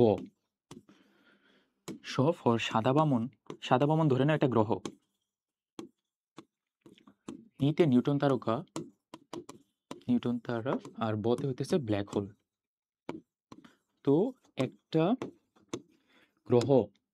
গ্রহের ভর যত বাড়তে থাকবে তত সামনের দিকে যাবে, এম বাড়তেছে এবং রেডিয়াস এখানে সামনের দিকে কমতেছে। তো ভাইয়া এখন প্রশ্ন হচ্ছে স্বনিপ দিয়ে আসলে কাহিনীটা কি এখানে? এই যে এই ভরের যে রেঞ্জটা, ধরো নিউটন তারকার যে ভর কতটুকু হবে, তার থেকে আরেকটু বেশি ভর হলে ব্ল্যাক হোল হবে, তার থেকে কম ভর হলে সাদা বামন হবে। এইটা ডিফাইন করার জন্য চন্দ্রশেখর সীমাটা আনা হয়েছে। সীমাটা কত? এটাই পরীক্ষায় আসবে, এটা যদি না পারো ভাই তাহলে সর্বনাশ। পুরা 10,000 বলবান পরীক্ষা দিলে 10,000ই পারবে, 1,00,000 বলবান পরীক্ষা দিলে 1,00,000ই পারবে, এটা কিন্তু তুমি পারবা না যদি এটা ভুল করে আসো। 1.4 থেকে 3 এম নট, এটা হচ্ছে চন্দ্রশেখর সীমা। এই সীমার মধ্যে কোনো কিছু যদি থাকে তাহলে ওইটা হবে আমরা নিউটন তারকা দাগাই দিব। তারপরে যদি এর থেকে কম থাকে তাহলে ওটা সাদা বামন দাগাই দিব, এর থেকে বেশি থাকলে দাগাই দিব ব্ল্যাক হোল। একদম সিম্পল হিসাব কিন্তু। 1.4 থেকে 3 এম নট। এখন ভাই এম নট কি? এম নট হচ্ছে সূর্যের ভর। তারপরে সূর্যের ভর কত ভাই? 2 × 10⁻30 কেজি।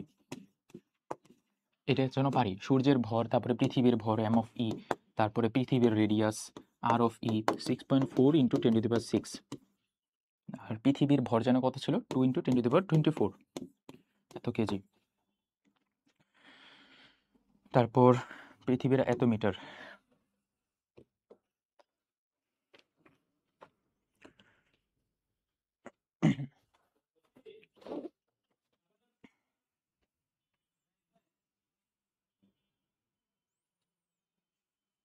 সরি, 6 × 10⁻24 এটা, সরি হচ্ছে 6 × 10⁻24। আচ্ছা, তো এগুলো একটু মাথায় রাখবো। এখন কথা হচ্ছে আর কি আসবে ভাইয়া পরীক্ষায়? এগুলো তো এই প্রথমে চন্দ্রশেখর সীমা তো বুঝছি, আরেকটা জিনিস আসবে, এটা হচ্ছে ঘটনা দিগন্ত কি।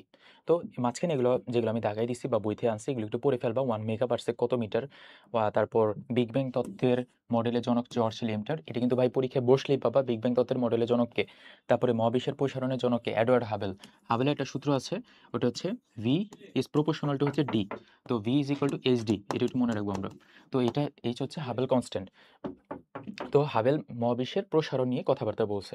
পরবর্তীতে ভাই এখান থেকে আর কিছু নাই, মোটামুটি যতটুকু পারা যায় একটু পড়বো। তারপরে এখানে ওমেগার কিছু ভ্যালু ঠেলু দেওয়া আছে।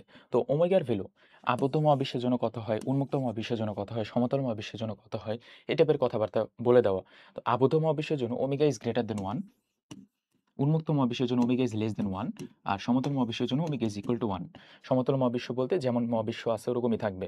তারপরে হচ্ছে এখানে আরো কিছু কথাবার্তা আছে কৃষ্ণ বৈবর্ণ নিয়ে, অনেক প্যাচাল আছে এই চ্যাপ্টারে, আসলে কথা বলতে বলতে এটা শেষই হবে না। তারপরে আমি তো পিডিএফ এ ভাই তুলে দিছি, একটু কষ্ট করে পড়ে ফেলো ভাই এগুলো একটু দেখো, এই যে আমি দাগায়ও দিছি, এটা কিন্তু আমার বই থেকে পিডিএফ বানানো, এটা কিন্তু দাগায় দাও, আমি নিজেও পড়ছি এইভাবে। তো একটা বিক্রিয়ায় মানে সূর্য থেকে প্রতি সেকেন্ডে কি পরিমাণ শক্তি আছে, 4 × 10⁻26 জুল আসে। তো এটা একটু দেখে নিব। তারপরে আসি যেটা পারমাণবিক দিকে চলে আসি, যেটা একদমই বুঝবো না। হচ্ছে ভাইয়া এই যে এই জিনিসগুলো, কণা, প্রতিকণা, ফার্মিয়ন, বোসন, ম্যাসন। এখন আমার মনে হয় যে এগুলো পড়ে মাথা খারাপ করার দরকার নেই। তুমি একটা কাজ করতে পারো, কয়েকটা প্রশ্ন মুখস্থ করে যাবা বইয়ের এমসিকিউতে। বইয়ের প্রথম 20টা এমসিকিউর মধ্যে কিছু এমসিকিউ পাবা এরকম, যে বলে দিতেছি আমি, মানে সব পড়ার থেকে 4টা লাইন মুখস্থ করে যাই, তাও তো একটু কাজে লাগবে। মানে সব পড়ে কিছু না পারার থেকে। যেমন একটা প্রশ্ন আসবে যে সবকিছুরই প্রতিকণা থাকে, কিন্তু প্রতিকণা দুইটা জিনিসের থাকে না, ফোটন আর মেসন। ফোটন আর মেসনে কোনো প্রতিকণা থাকে না, একটা লাইন মুখস্থ করে রাখো। পরের লাইনে আসি ভাইয়া, ফার্মিয়নের স্পিন কত, হাফ। তারপরে পরের প্রশ্ন আরেকটা আসবে যে হ্যাড্রন কণা কয় প্রকার, দেখবা বইয়ের এমসিকিউতে পাবা।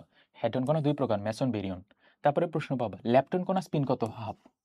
তারপরে বইয়ের এমসিকিউতে প্রশ্ন পাবা ল্যাপটন কণা কণার কয় প্রকার, 3 প্রকার, E M T, electron, মিয়ন, tau. তো ভাই এই 3টা জিনিস জাস্ট তুমি একটু কষ্ট করে পড়ো, তাহলে কিন্তু এখান থেকে হয়ে যায়। আর কিন্তু এখানে বেশি কিছু পড়া নেই। পরবর্তীতে কেউ যদি চাও এটা ছক বানায়ও পড়তে পারো, এই যে আমি ছক কিছু দিয়ে দিছি, এগুলো একটু দেখতে পারো। চন্দ্রশেখর সীমা নিয়ে কথাবার্তা বলে দেওয়া। তারপরে যেটা আরেকটা মোস্ট ইম্পর্টেন্ট টপিক এখানকার, আচ্ছা এটা একটু দেখো, জন হুইলার উনি হচ্ছে কৃষ্ণ বিবর আবিষ্কার করেন, এবং কৃষ্ণ বিবরের ঘনত্ব হচ্ছে অসীম। গ্রহাণু কোথায় থাকে, গ্রহাণু হচ্ছে ছোট ছোট গ্রহ যেটা মঙ্গল এবং বৃহস্পতির মাঝখানে থাকে। এটাও আসার মতো প্রশ্ন।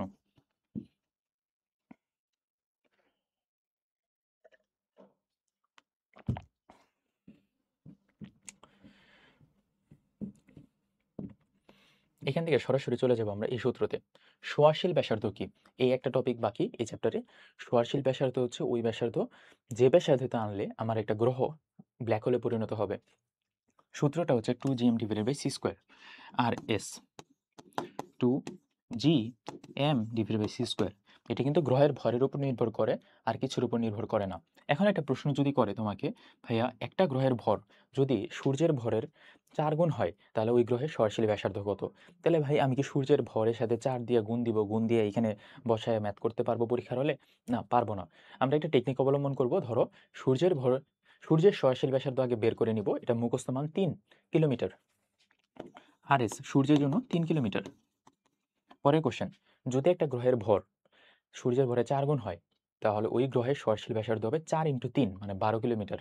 যদি 5 গুণ হয় তাহলে 15 কিলোমিটার, 6 গুণ হলে 18 কিলোমিটার। মানে যত গুণ ভর তত গুণ সরাসরি ব্যাসার্ধ। একদম ইজি জিনিস, কিন্তু এটা কিন্তু পারতে হবে ভাইয়া। দেখো এই যে অ্যান্সার 12 কিলোমিটার। কিভাবে 12? কারণ আমরা জানি এখানে 4 গুণ দেওয়া আছে, তো 3 × 4, 3 কি সূর্যের সরাসরি ব্যাসার্ধ। পারা যাবে আশা করি এটা। তারপরেও না পারলে করার কিছু নাই, অনুশীলনী কিছু প্রশ্ন আছে খুব ইম্পর্টেন্ট। দেখো এই প্রশ্নটা মেডিকেলে হুবহু তুলে দিয়েছিল 2 বছর আগে। নিউটন তারকা সংকুচিত হয়ে কিসে পরিণত হয়? তো টেকনিকটা হচ্ছে নি ব নিউটন তারকা ব্ল্যাক হোলে পরিণত হয়। আরেকটা প্রশ্ন আছে যে পালসার নিউটন তারকায় পরিণত হয়, নিউটন তারকায় পালসারে পরিণত হয়। বইয়ের এমসিকিউতে একটু পরে পাবা, ওই দুইটা প্রশ্ন একটু আলাদাভাবে দেখবা। তারপরে পরবর্তীতে আমরা চলে যাই চ্যাপ্টার, এখানে আরো কিছু এমসিকিউ তুলে দিছি, ইম্পর্টেন্ট এমসিকিউ, তুমি একটু পড়ে ফেলো ভাইয়া। সপ্তাহ দেখানো সম্ভব না, আমরা মেইন পড়ায় চলে যাই।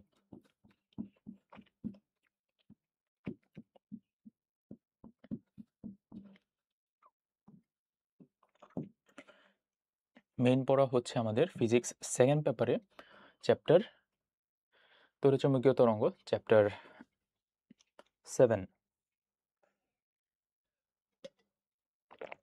যেটা আমাদের শর্ট সিলেবাসের মধ্যে ছিল। প্রথম কথা, তরঙ্গ তত্ত্বের জনক কে? হাইগেন্স। তড়িৎচুম্বকীয় তরঙ্গের মধ্যে একটা সূত্র পাবো c is equal to over epsilon not into mu not. এখানে ইপসাইলন নট দ্বারা কি বোঝায় এবং ইপসাইলন নটের ভ্যালু কত এটা পারতে হবে। শূন্য মাধ্যমে তড়িৎ ভেদনযোগ্যতা এবং নিউ নট দ্বারা বোঝায় শূন্য মাধ্যমে চৌম্বক ভেদনযোগ্যতা। এই ভ্যালুটা যদি বের করি √ওভার দিয়ে তাহলে অ্যান্সার আসবে 3 × 10⁸, কারণ সি হচ্ছে আলোর বেগ। তো এখানে ভাইয়া ইপসাইলন নটের ভ্যালুটা শিখবো একটু আগে যেটা বললাম। তারপরে নিউ নটের ভ্যালুটা শিখবো। নিউ নটের ভ্যালুটা হচ্ছে 4/10⁻⁷ newton per ampere per metre. আচ্ছা, নিউটন পার অ্যাম্পিয়ার স্কয়ার, ঠিক আছে, মোস্ট প্রবাবলি। নিউটনের আরো একটা একক আছে টেসলা মিটার পার অ্যাম্পিয়ার। একটু পরে যখন আমরা চ্যাপ্টার 4 এ চলে যাব তখন আবার পাবো newton 4/10⁻⁷ tesla metre per ampere. পরবর্তীতে এখানে আরো কিছু কথাবার্তা আছে, একটু দেখে নিব। ম্যাক্সওয়েলের তড়িৎচুম্বকীয় তত্ত্ব, পয়েন্টিং ভেক্টর নিয়ে কথাবার্তা পাবো। সরাসরি আসবে পয়েন্টিং ভেক্টরের সূত্রটা কি, পয়েন্টিং ভেক্টরের এককটা কি। পয়েন্টিং ভেক্টরের সূত্র হচ্ছে 1/μ0 ইন্টু ই ক্রস বি, অথবা এটাকে ভাইয়া এভাবে লেখা যায় ই ক্রস এইচ। ই ক্রস এইচ পয়েন্টিং ভেক্টর কিন্তু একটা ভেক্টর রাশি, দুইটা ক্রস গুণ। তো ই কি আর এইচ কি এখানে? তো এইচ হচ্ছে চৌম্বক তীব্রতা বা চৌম্বক প্রাবল্য, আর ই হচ্ছে এখানে তোমার তড়িৎ প্রাবল্য বা তড়িৎ ক্ষেত্র। তো ভাইয়া এটা গুণ দেওয়া যায়। এখন ভাই 1/μ0 ই ক্রস বি কই থেকে আসলো আবার? কারণ আমরা জানি চ্যাপ্টার 4 থেকে mu not is equal to বি/এইচ। তো এটা যদি তুমি এখানে বসায় দাও তাহলে তোমার আলটিমেটলি 1/μ0 ই ক্রস বি আসে। এতটুকু মাথায় রাখো, তিনটা সূত্র মনে রাখো। এই যে এই একটা সূত্র, এই একটা সূত্র, এই একটা সূত্র। পরবর্তীতে পয়েন্টিং ভেক্টরের একক হচ্ছে ওয়াট পার মিটার স্কয়ার। এটা পরীক্ষায় আসবে। পয়েন্টিং ভেক্টরের একক কি? এটা তোমার এইচএসসিতেও আসছে, সব জায়গায় আসবে। পয়েন্টিং ভেক্টরের একক হচ্ছে ওয়াট পার মিটার স্কয়ার। পরবর্তীতে এখানে আরো কিছু কথাবার্তা আছে। কে কোন তত্ত্ব দিছে বা কে কোন সূত্র দিছে। যেমন নিউটন দিছে কণিকা তত্ত্ব, হাইগেন্স দিছে তরঙ্গ তত্ত্ব, ম্যাক্সওয়েল দিছে তড়িৎচুম্বকীয় তত্ত্ব। এবং এই লাইনটি একটু পড়বা যে তড়িৎচুম্বকীয় তত্ত্ব দ্বারা সমবর্তন ব্যাখ্যা করা যায় কিন্তু ফটো ইলেকট্রিক ক্রিয়া ব্যাখ্যা করা যায় না। এই লাইনটা একদম মুখস্থ করে ফেলবে এখনই। সমবর্তন ব্যাখ্যা করা যায় কোনটা দিয়ে? তড়িৎচুম্বকীয় তত্ত্ব দ্বারা ব্যাখ্যা করা যায় কিন্তু ফটোতড়িৎক্রিয়া যায় না। কিন্তু ফটোতড়িৎক্রিয়া কি দ্বারা ব্যাখ্যা করা যায়? আইনস্টাইনের যে সম্প্রসারিত কোয়ান্টাম তত্ত্ব ওইটা দিয়ে। ভাই আইনস্টাইন কিন্তু কোয়ান্টাম তত্ত্ব দেয় নাই। আইনস্টাইনের কোয়ান্টাম তত্ত্ব মানে আইনস্টাইনের সম্প্রসারিত কোয়ান্টাম তত্ত্ব। কোয়ান্টাম তত্ত্ব দিয়েছে হচ্ছে ম্যাক্স প্লাঙ্ক। এটা যেন আবার ভুল না করি। তো কোয়ান্টাম তত্ত্বের সাহায্যে এটা ব্যাখ্যা করা যায় কৃষ্ণ বস্তুর বিকিরণ এবং ফটোতড়িৎক্রিয়া। এই দুইটা লাইন পড়বা, উপরে নিচে আর কিচ্ছু দরকার নেই। পরবর্তীতে আসি ভাইয়া। পরবর্তীতে হচ্ছে 1 লাইট ইয়ার কত কিলোমিটার? এটা ফার্স্ট পেপারে আমরা পড়ে আসছি 9.46 10⁻12 কিলোমিটার অথবা 10⁻15 মিটার। পরবর্তীতে এখানে আরো কিছু কথাবার্তা আছে, যেমন কোন রাশির মানে কাজ কি। যেমন এখানে দেখো র দিয়ে লিখে রাখছি, এটা র দিয়ে যত নাম আছে সব হচ্ছে মাইক্রোওয়েভের কাজ। তারপরে আয়ারের কাজ হচ্ছে যত রকমের অন্ধকার জিনিসপাতি আছে সব আয়ারের কাজ। তারপরে দিকে এগুলো মোটামুটি ইম্পর্টেন্ট জিনিসগুলো লিখে রাখছি।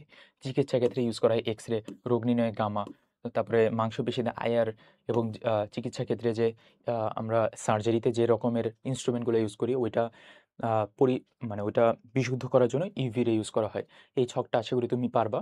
উপরে নিচে কিছু পড়া দরকার নেই, জাস্ট ইম্পর্টেন্ট কয়েকটা পয়েন্ট দেখে যাবা।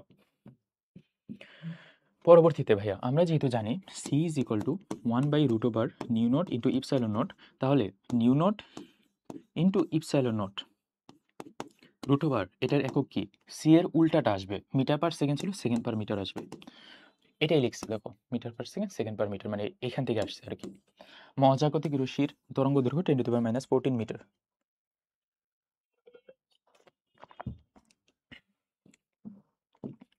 পরবর্তীতে ভাইয়া ব্যতিচার থেকে সরাসরি চলে যাব। ব্যতিচারের মধ্যে শর্তাবলীগুলো কি কি? ব্যতিচারের মধ্যে তোমার উৎস দুটি খুব ক্ষুদ্র এবং সূক্ষ্ম হতে হবে, উৎস দুটি পরস্পর খুব নিকটে থাকতে হবে, তরঙ্গ দুটি বিস্তার সমান বা প্রায় সমান হতে হবে, এবং উৎস দুটি সুসংগত হতে হবে। এগুলো একটু মাথায় রাখবো আমরা। ব্যতিচারের সূত্রগুলো কি কি? পরবর্তীতে আলোর ব্যতিচারের কিছু বৈশিষ্ট্য দেওয়া আছে, একটু দেখে নিব। ব্যতিচারের সূত্রগুলো দেখে নিব। ব্যতিচার তোমার গঠনমূলক ব্যতিচার এবং অন্ধকার ব্যতিচার গঠিত হয়। তোমার গঠনমূলক ব্যতিচারের ক্ষেত্রে সূত্র কি, তারপর অন্ধকার ব্যতিচারের সূত্রগুলা কি, জাস্ট সূত্রগুলা পড়ে পড়ে যাবা। Del X is equal to λ/2a, এটা একটু মাথায় রাখবো। আচ্ছা, λ/, এখানে একটা ভেজাল আছে, দাঁড়ো ভেজালটা বলি। ইসাক স্যারের বইতে, এটা হচ্ছে তপন স্যারের বইতে দেওয়া λ/2a। এটা হচ্ছে ডোরার বেদ, ডোরা প্রস্থ বা ডোরার বেদ কত? λ/2a। বাট যদি ইসাক স্যারের বইতে দেওয়া ডি দিয়ে, যদি ডি দেওয়া থাকে তখন আমরা হিসাব করব এ মানে 2d। তো এ মানে যদি 2d হয় তাহলে আমি এখানে আলটিমেটলি 4d দিয়ে হিসাব করব। ডোরার বেদ বা ডোরা প্রস্থর সূত্র কি? λ/2a অথবা 4d। ঝালরের বেদ নির্ণয়, তো একই কথাবার্তা এগুলো। আলোর অপবর্তনে চলে যায়, আলোর কিনারা দিয়ে ঘেঁষে যাওয়াকে বলা হয় আলোর অপবর্তন। পরবর্তীতে আলোর অপবর্তনের মধ্যে ক্ষারাধার, সরুতার এবং অল্প পরিসর ছিদ্র, এগুলো হচ্ছে তোমার ফ্রেনেল শ্রেণীর অপবর্তনে হিসাব করা হয়। আর ফ্রনহোফার শ্রেণীর অপবর্তনের জন্য আমরা অসীম দূরত্ব থেকে হিসাব করি। আর ফ্রনহোফার শ্রেণীর জন্য তো আমি মনে রাখার টেকনিক এভাবে বের করছিলাম যে সসীম বললে তাহলে আমি ফ্রেনেল দাগাবো, অসীম বললে ফ্রনহোফার দাগাবো। কীভাবে ভাই মনে রাখা যায়? দেখো, ফ্রনহোফার নামটা বড় তার জন্য অসীম, আর ফ্রেনেল নাম ছোট তার জন্য ছোট, মানে সসীম। এভাবে মনে রাখবা তুমি। তারপরের দিকে ব্যতিচার অপবর্তনের মধ্যে একটা পার্থক্য খুব ইম্পর্টেন্ট ভাই, খুবই। তোমার আগে ভাই জানতে হবে, যারা যারা ক্লাস দেখতেছো মনে হয় 90% স্টুডেন্ট এটাই জানি না যে ব্যতিচার মানে বুঝায় তোমার আহ,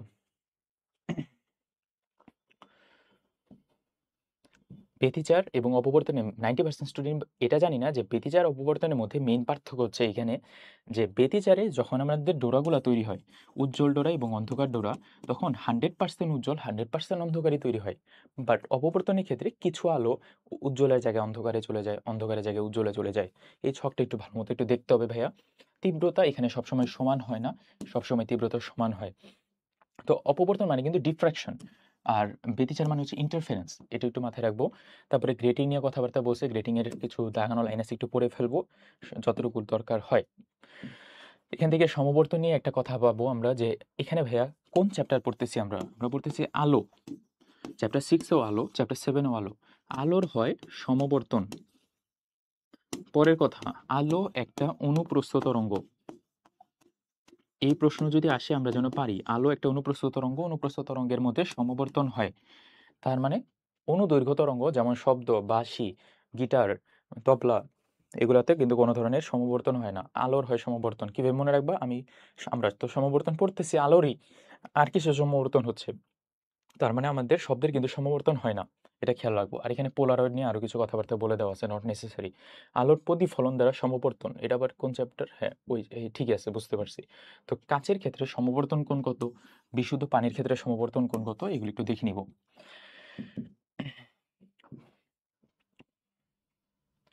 পরের দিকে এখানে একটা সূত্র পাবো, এই যে A sine theta is equal to N lambda, এটা হচ্ছে অপবর্তনের সূত্র। আর অপবর্তন সবসময় চিন্তা করা হয় অন্ধকারে, অন্ধকার বা অনুজ্জ্বল। আর এই সূত্রটা কিন্তু অন্ধকার বা অনুজ্জ্বলের জন্য বা ধ্বংসাত্মক। কিন্তু del X is equal to lambda D by A, এটা হিসাব করা হয় উজ্জ্বলের জন্য, উজ্জ্বল ব্যতিচারের জন্য। এই কয়টা টপিক আমরা একটু মাথায় রাখবো ভাইয়া। আর গ্রেটিং এর যে হিসাব করা হয় 1/n থাকবে গ্রেটিং এর সূত্রের মধ্যে। তোমাকে যদি বলে নিজের কোনটি গ্রেটিং এর সূত্র, তাহলে দেখবে যে 1/n। আবার n মানে ডি a প্লাস বি, এরকম যে D is equal two 1/n, এটা একটু মাথায় রাখবো। সরি, ডি মানে এ প্লাস বি আর ডি মানে হচ্ছে এ প্লাস বি। এই টাইপের কোনো হিসাব নিকেশ দিলে তুমি দাগে দিবে এটা গ্রেটিং।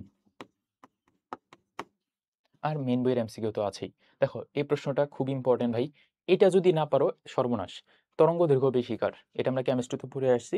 কেমিস্ট্রির হিসাব অনুযায়ী আমরা সবার প্রথমে মহাজাগতিক, গামা, এক্স রে, ইউভি, তারপরে দৃশ্যমান, দৃশ্যমানের মধ্যে ভিপকার মানে বেনিয়াস ও কলা, লাস্ট এটা লা মানে লাল, লালের পরে হচ্ছে আইআর, তারপরে হচ্ছে মাইক্রোওয়েভ, রেডিওওয়েভ। তার মানে বেতার অ্যান্সার এখানে, এটা সব থেকে কম তরঙ্গ দৈর্ঘ্য। তো ভাইয়া আমরা জানি E is proportional to frequency, proportional to তরঙ্গ সংখ্যা, ইনভার্সলি প্রপোর্শনাল টু ল্যামডা। তো আলটিমেট ল্যামডা এটা বলতে পারি যে এনার্জি যার যত বেশি তার ল্যামডা আবার কম। তাহলে এই প্রশ্নটাই, সেম প্রশ্নটাই তোমাকে যদি বলি যে ভাই নিচের কোনটার এনার্জি সব থেকে বেশি, তাহলে অ্যান্সার কিন্তু অন্যটা আসবে। তখন আসবে গামা, কারণ গামা সবার উপরে, এনার্জি সব থেকে বেশি, কারণ গামার ল্যামডা হচ্ছে সব থেকে কম।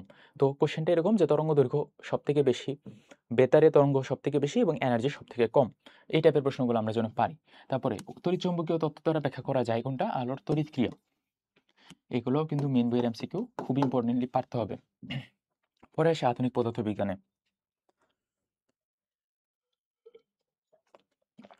এখানে দেখো একটা সুন্দর একটা ছক ছক বানাইছিলাম মেডিগোর একটা বই থেকে। একটু এই ছকটা তোমরা একটু দেখো, 1 মিনিট দেখো।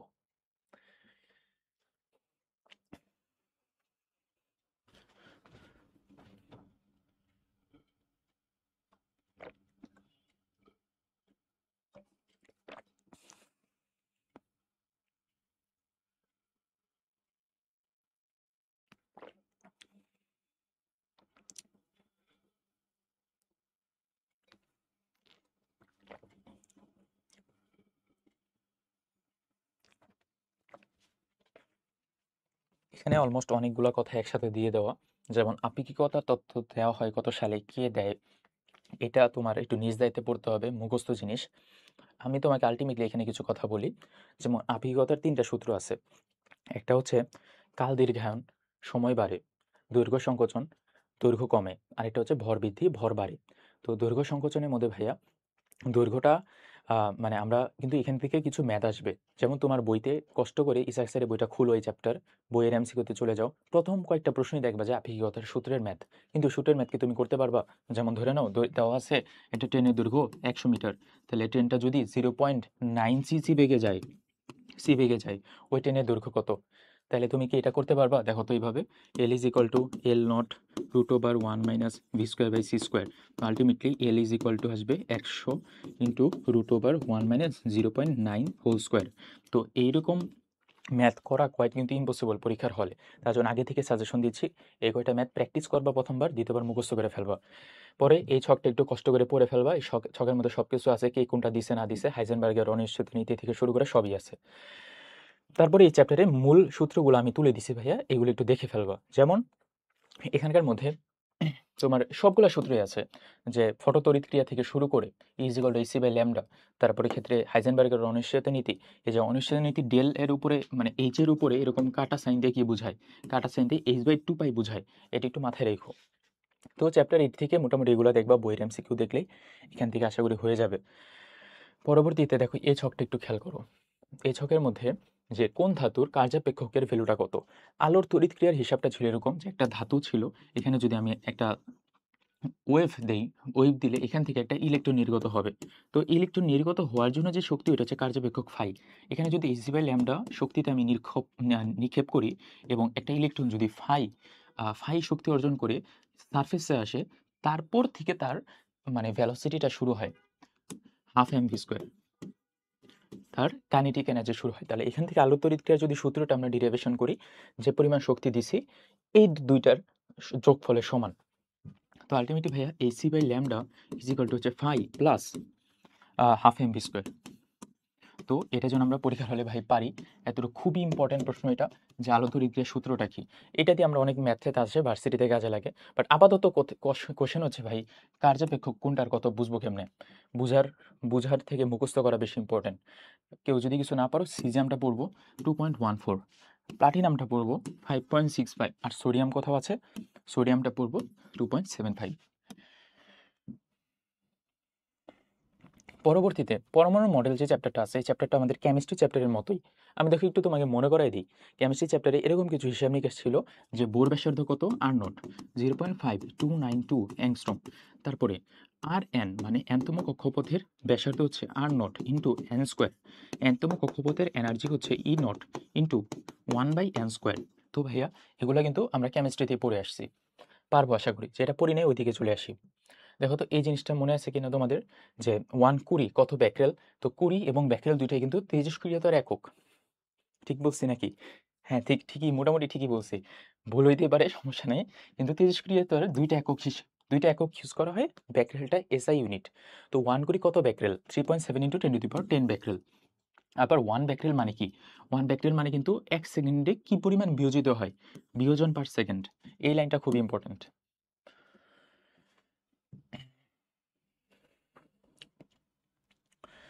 পরবর্তীতে দেখো এখানে একটা ছক তুলে আনছি আমি। এই ছকটা তো পিডিএফ দিবই, তুমি একটু পড়ে ফেলবা। আলফা, বিটা, গামা এবং এক্স রের মধ্যে পার্থক্যগুলো কি? এটা মেডিকোরই একটা বইয়ের ছক। আসলে মেডিকোর বইতে অনেক কিছু ভালো দেওয়া থাকে, মানে কম্পিনিয়ন বইকে অনেক কিছু আছে হুদাই দেওয়া। তো সব কিছু তো আর পড়া লাগবে না, যতটুকু পড়া লাগবে আমি তুলে দিছি। Thanks to Medico, thanks to Unmesh, thanks to all others coaching, এবং সবকিছু মিলাই ঝিলে আমি পড়াই। তারপরে দেখে আসি আলফা, বিটা, গামার মধ্যে সম্পর্কগুলা কি, ভর কত, চার্জ কি, কোনটা বিক্ষিপ্ত হয়, কোনটার বেগ কত, একটু কষ্ট করে ভাই দেখে নিবা। পরবর্তীতে বিটার বৈশিষ্ট্যগুলো এগুলো একটু পড়ে ফেলবো। পরবর্তীতে মেইন কথায় আসি। মেইন কথা হচ্ছে দেখো, এই ম্যাথটা বইয়ের এমসিকিউতেও আছে, এবার দেখবা দিয়া দিছে। আমি তোমাকে বলি প্রশ্নটা কি। প্রশ্নটা হচ্ছে একটা রেডনের ম্যাথ দেওয়া থাকবে, যে রেডনের অর্ধায়ু কত। এটাই একটা প্রশ্ন আসলে, রেডনের অর্ধায়ু কত? 3.82 ডে। পরের প্রশ্ন, রেডনের ক্ষয় ধ্রুবকের মান কত? হুবু এটা তুলে দিবে। তো আমরা অর্ধায়ু ক্ষয় ধ্রুবকের মধ্যবর্তী সম্পর্ক হয়তো বা জানি, কিন্তু ম্যাথটা করতে পারবো না, কারণ পরীক্ষার হলে এটা করার মতো টাইম পাবা না। 0.181 পার ডে। করা যাবে, এটা সমস্যা নেই, কিন্তু মানে একটা মেন্টালিটির তো একটা ব্যাপার আছে। পরের প্রশ্ন দেখো, কতদিন পর রেডনের প্রারম্ভিক অংশের 1/20 হবে? এটা যদি তুলে দেয় অ্যান্সার মুখস্থ করে যাব 16.55। সব মুখস্থ করবা না, এই দুইটা জিনিস মুখস্থ করে যাবা। আরেকটা কোশ্চেন আছে রেডনেরই না আরেকটা কিসের যেন, ওইটার মধ্যে মাথায় রাখতে হয় যে ওইটার অ্যান্সার হয় 5.05 ডে। মানে অ্যান্সারটা মনে আছে, কোশ্চেন মনে নাই। তো বইয়ের এমসিকিউতে পাবা তুমি এটা। আরেকটা মেন কথা, টি যেটা টি টি হাফ, টিএফ এর সাথে টাউ সমানুপাতিক সম্পর্ক। TF is equal to tau ln two into tau. আর ব্যস্তানুপাতিক সম্পর্ক হচ্ছে আমাদের ক্ষয় ধ্রুবকের সাথে। তো T half is equal to ln two by lambda. তো টি হাফের একক হচ্ছে সেকেন্ডে থাকতে পারে, মিটারে মানে মিনিটে থাকতে পারে, ইয়ারে থাকতে পারে। ল্যামডা কিন্তু ব্যস্তানুপাতিক, তার মানে ল্যামডার ইউনিটটা হচ্ছে পার সেকেন্ড, পার ইয়ার, এগুলো পারবো আশা করি। একটু দেখে যাব, নিউক্লিয়ার ফিউশন আর ফিউশনের মধ্যে মূল পার্থক্য হচ্ছে নিউক্লিয়ার ফিউশন যেটা নাম ছোট, এটা হয় তোমার ইয়ার মধ্যে, সূর্যের মধ্যে, আর নিউক্লিয়ার ফিউশন এটা হয় রিয়েক্টেন্টের মধ্যে, নিউক্লিয়ার রিয়েক্টেন্টে।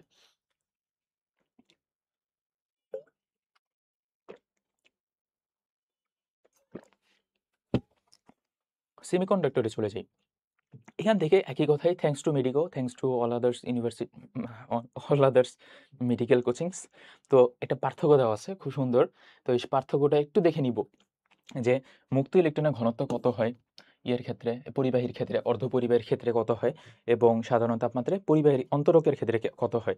তো অন্তরকের মধ্যে মুক্ত ইলেকট্রনের ঘনত্ব দেখো সব থেকে কম, 10⁻⁷, এখানে 10⁻16, এখানে 10⁻28। তো যার যত বেশি ইলেকট্রন সে তত বেশি ইলেকট্রন পরিবহন করে। যার যত কম আপেক্ষিক রোধ, আপেক্ষিক রোধের একক কি ওহম মিটার, সে তত বেশি ইলেকট্রন পরিবহন করতে পারে। যার রোধ কম, ইলেকট্রন পরিবাহিতা তত বেশি, ওহমের সূত্র অনুসারে আই ইকুয়াল টু ভি/আর। তো আর যার যত কম আই তত বেশি। তো এখানে দেখো তামা একটা পরিবাহী 10⁻⁸ ওহম মিটার, কিন্তু মাঝামাঝি যেটা সেমিকন্ডাক্টর 10⁻⁵ থেকে 10⁸ ওহম মিটার এটার আপেক্ষিক রোধ। আর পরেরটা 10⁻12 ওহম মিটার, কিসের? অন্তরকের। এই তিন চারটা জিনিস আমরা যেন ভাইয়া পারি।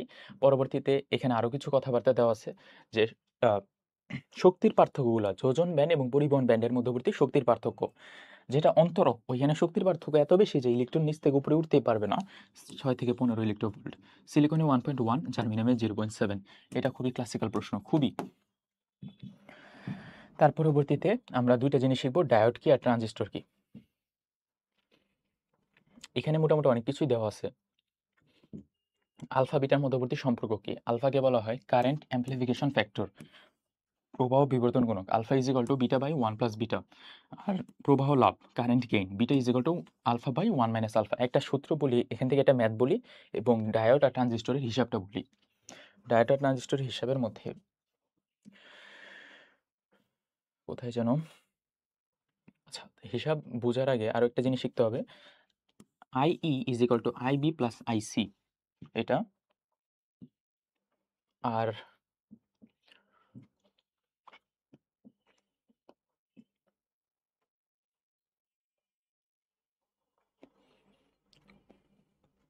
যে ইমিটরের ফেজের আর কারেন্টের কারেন্ট,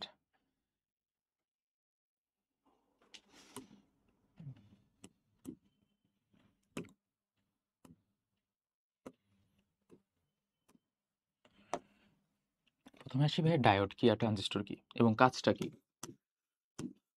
ডায়োডের মধ্যে দুইটা জিনিস থাকবে, একটা পি আর একটা এন। তো এরকম পি আর এন যদি আমার মিক্স ভাবে থাকে, এবং মূল কথা হচ্ছে পি আর এন এর মধ্যে আমি যদি পজিটিভের সাথে পজিটিভ প্রান্ত, নেগেটিভের সাথে ব্যাটারি নেগেটিভ প্রান্ত দিয়ে দিই, তাহলে ভাইয়া এখানে তৈরি হবে ফরওয়ার্ড বায়াস বা সম্মুখী বায়াস। কিন্তু ঠিক যদি উল্টা কাহিনী করি আমি, তাহলে তৈরি হবে নেগেটিভ মানে বিমুখী বায়াস। সম্মুখী বায়াসের ক্ষেত্রে আমরা খেয়াল রাখবো, সম্মুখী বায়াসে কারেন্ট ফ্লো হয়, কিন্তু বিমুখী বায়াসের ক্ষেত্রে কারেন্ট ফ্লো হয় না। এটা একটু ভালো মতো খেয়াল রাখবো। কেন কারেন্ট ফ্লো হয় না? কারণ আরেকটা কথা ভাইয়া, সম্মুখী বায়াসের ক্ষেত্রে মাঝখানে যে নিঃশেষিত অঞ্চল বা ডোপিং এরিয়াটা, এই ডোপিং এরিয়াটা আস্তে আস্তে কম্প্রেস হয়, কারণ এদিকে চাপ দিচ্ছে, এদিকে চাপ দিচ্ছে, মাঝখানে এরিয়াটা কম্প্রেস হচ্ছে, মানে মাঝখানের নিঃশেষিত অঞ্চলের বেধ কমে যায়। কিন্তু বিমুখী বায়াসের ক্ষেত্রে পিআরএন, বিমুখী বায়াসের ক্ষেত্রে পজিটিভের সাথে দিতে হয় নেগেটিভ, নেগেটিভের সাথে দিতে হয় হচ্ছে পজিটিভ। তো এটা এটাকে অ্যাট্রাক্ট করে, এটাকে অ্যাট্রাক্ট করে, মাঝখানের এরিয়াটা আরও বেড়ে যায়, যার কারণে বিমুখী বায়াসে কোনো ইলেকট্রন বা কারেন্ট প্রবাহিত হয় না। কিন্তু এখানে একটা কাহিনী আছে। কাহিনী হচ্ছে সম্মুখী বায়াসের ক্ষেত্রে কারেন্ট প্রবাহ এবং বিমুখী বায়াসের ক্ষেত্রে কারেন্ট প্রবাহের মধ্যে একটা গ্রাফ আছে। ওই গ্রাফটা তোমার একটু জানতে হবে।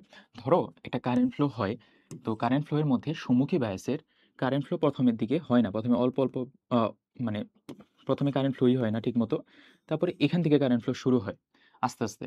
তো যে পয়েন্ট থেকে কারেন্ট ফ্লো শুরু হয় সম্মুখী বায়াসে সেটাকে বলা হয় নি ভোল্টেজ। হ্যাঁ? আর বা জেনার ভোল্টেজ, নি ভোল্টেজ। আর যে ধরো বিমুখী বায়াসের ক্ষেত্রে কারেন্ট ফ্লো হয় না। কিন্তু নিঃশেষিত অঞ্চল এমন এক পর্যায়ে চলে যায় যখন অনেক বেশি পরিমাণে কারেন্ট ফ্লো হয়, এই পয়েন্টটাকে বলা হয় ব্রেকডাউন ভোল্টেজ।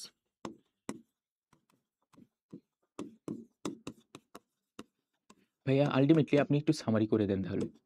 সামারি হচ্ছে সম্মুখী বায়াস কি আর বিমুখী বায়াস কি এটা আগে বুঝতে হবে তোমার। সম্মুখী বায়াস কিভাবে লেখে, বিমুখী বায়াস কিভাবে লেখে। পরে বুঝতে হবে সম্মুখী বায়াসের ক্ষেত্রে নি ভোল্টেজ হয় এবং বিমুখী বায়াসের ক্ষেত্রে হয় ব্রেকডাউন ভোল্টেজ। এটাই। পরে কথা আসি ভাইয়া, ডায়োডের কাজ কি?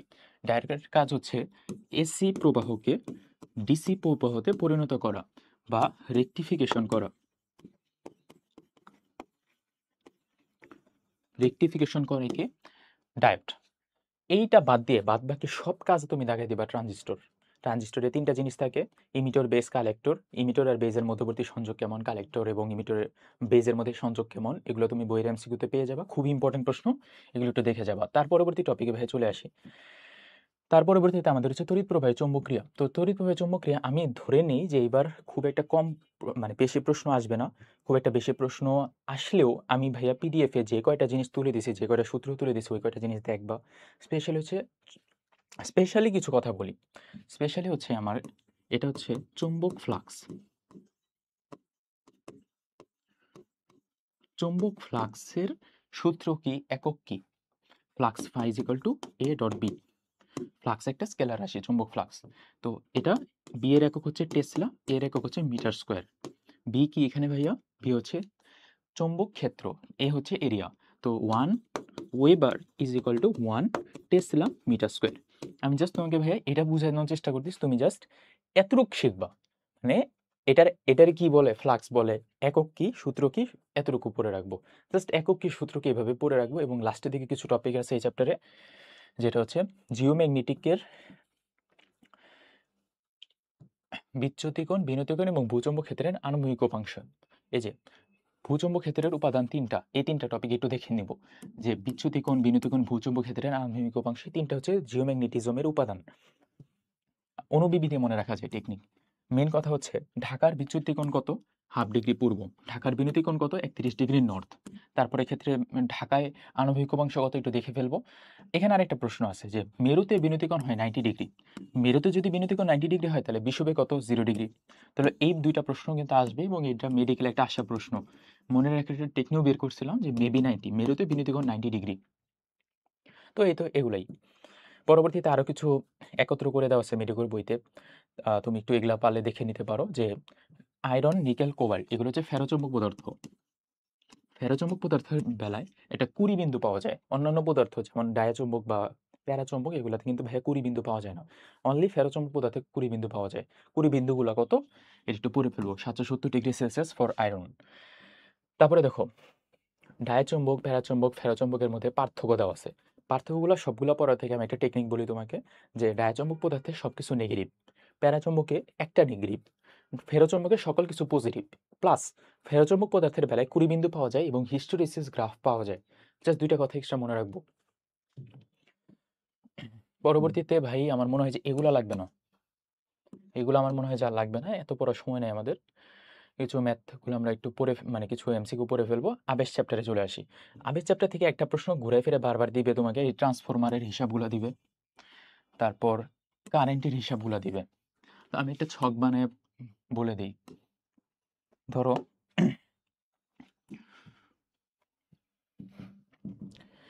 কারেন্ট, কারেন্ট বা কোনো কিছু জিনিস ২ ভাগে ভাগ করা যায়, ডিসি কারেন্ট আর এসি কারেন্ট। ডিসি কারেন্টের জন্য সবসময় স্ট্রেট লাইনে ফলো করে আর এসি কারেন্ট পর্যবৃত্ত ধর্ম ফলো করে, মানে একটা গ্রাফ ফলো করে এরকম। এসি কারেন্টের মধ্যে আবার ৩টা কারেন্ট হিসাব করব আমরা। একটা হচ্ছে আই ম্যাক্স ভ্যালু, তারপরে হিসাব করব আই আরএমএস ভ্যালু, এবং ভাই আরেকটা হিসাব করব আই বার ভ্যালু।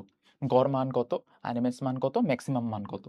এখন আলটিমেট কথা হচ্ছে এসির জন্য যে ম্যাক্স ভ্যালু, আরএমএস ভ্যালু এবং বার ভ্যালু, এই তিনটার মধ্যে সম্পর্কটা কি, পরীক্ষায় এটা আসবে।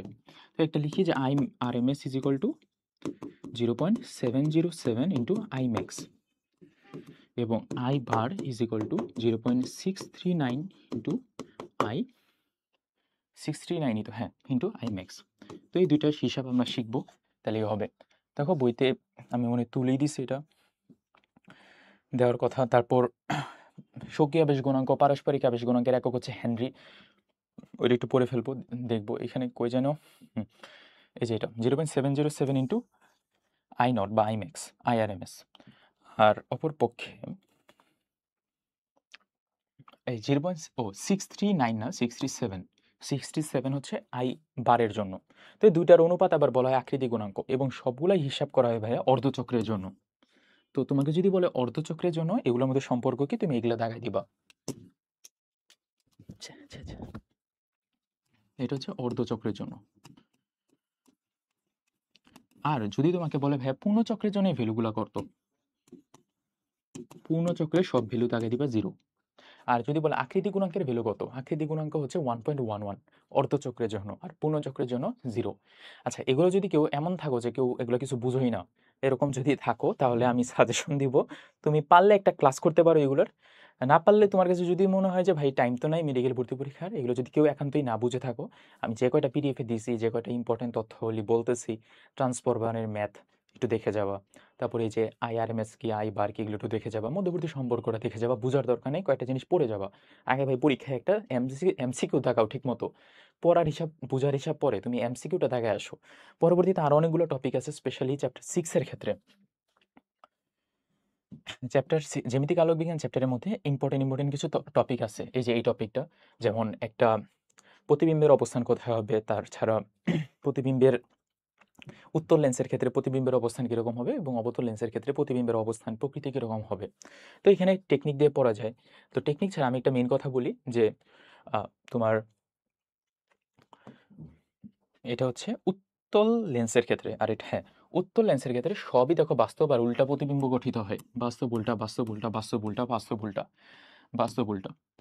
একমাত্র একটা জায়গায় উত্তল লেন্সে, যেটা হচ্ছে এই পয়েন্টটাতে, আমি বলি কোন পয়েন্টসগুলো আগে শেষ করি। ধরো এটা হচ্ছে আমাদের উত্তল লেন্স, উত্তল লেন্সের এটা হচ্ছে ইনফিনিটি পয়েন্ট, ইনফিনিটি থেকে শুরু করলে তোমার বাস্তব উল্টা, এটা হচ্ছে সি বক্রতার কেন্দ্র, এটা হচ্ছে এফ প্রধান ফোকাস। তো সি এফ এর আগ পর্যন্ত তুমি যেখানেই ধরো না কেন সব আসবে তোমার আলটিমেটলি বাস্তব এবং উল্টা। সি থেকে শুরু করে আলোক কেন্দ্র পর্যন্ত যে ডিস্টেন্স, এখানে আসবে অবাস্তব এবং সোজা প্রতিবিম্ব। এটা একটু মাথায় রাখবো, এই একটা কাহিনী আছে। এবং অবতল দর্পণে সবগুলোর অ্যান্সারই হবে অবাস্তব এবং সোজা, এবং বাদবাকি আরও অনেকগুলো তো বলেই দিলাম যে কোনটার প্রতিবিম্ব কীরকম হয়। তাছাড়া আরও কিছু এখানে ভাইয়া ইম্পর্টেন্ট হিসাব নিকাশ আছে, যেমন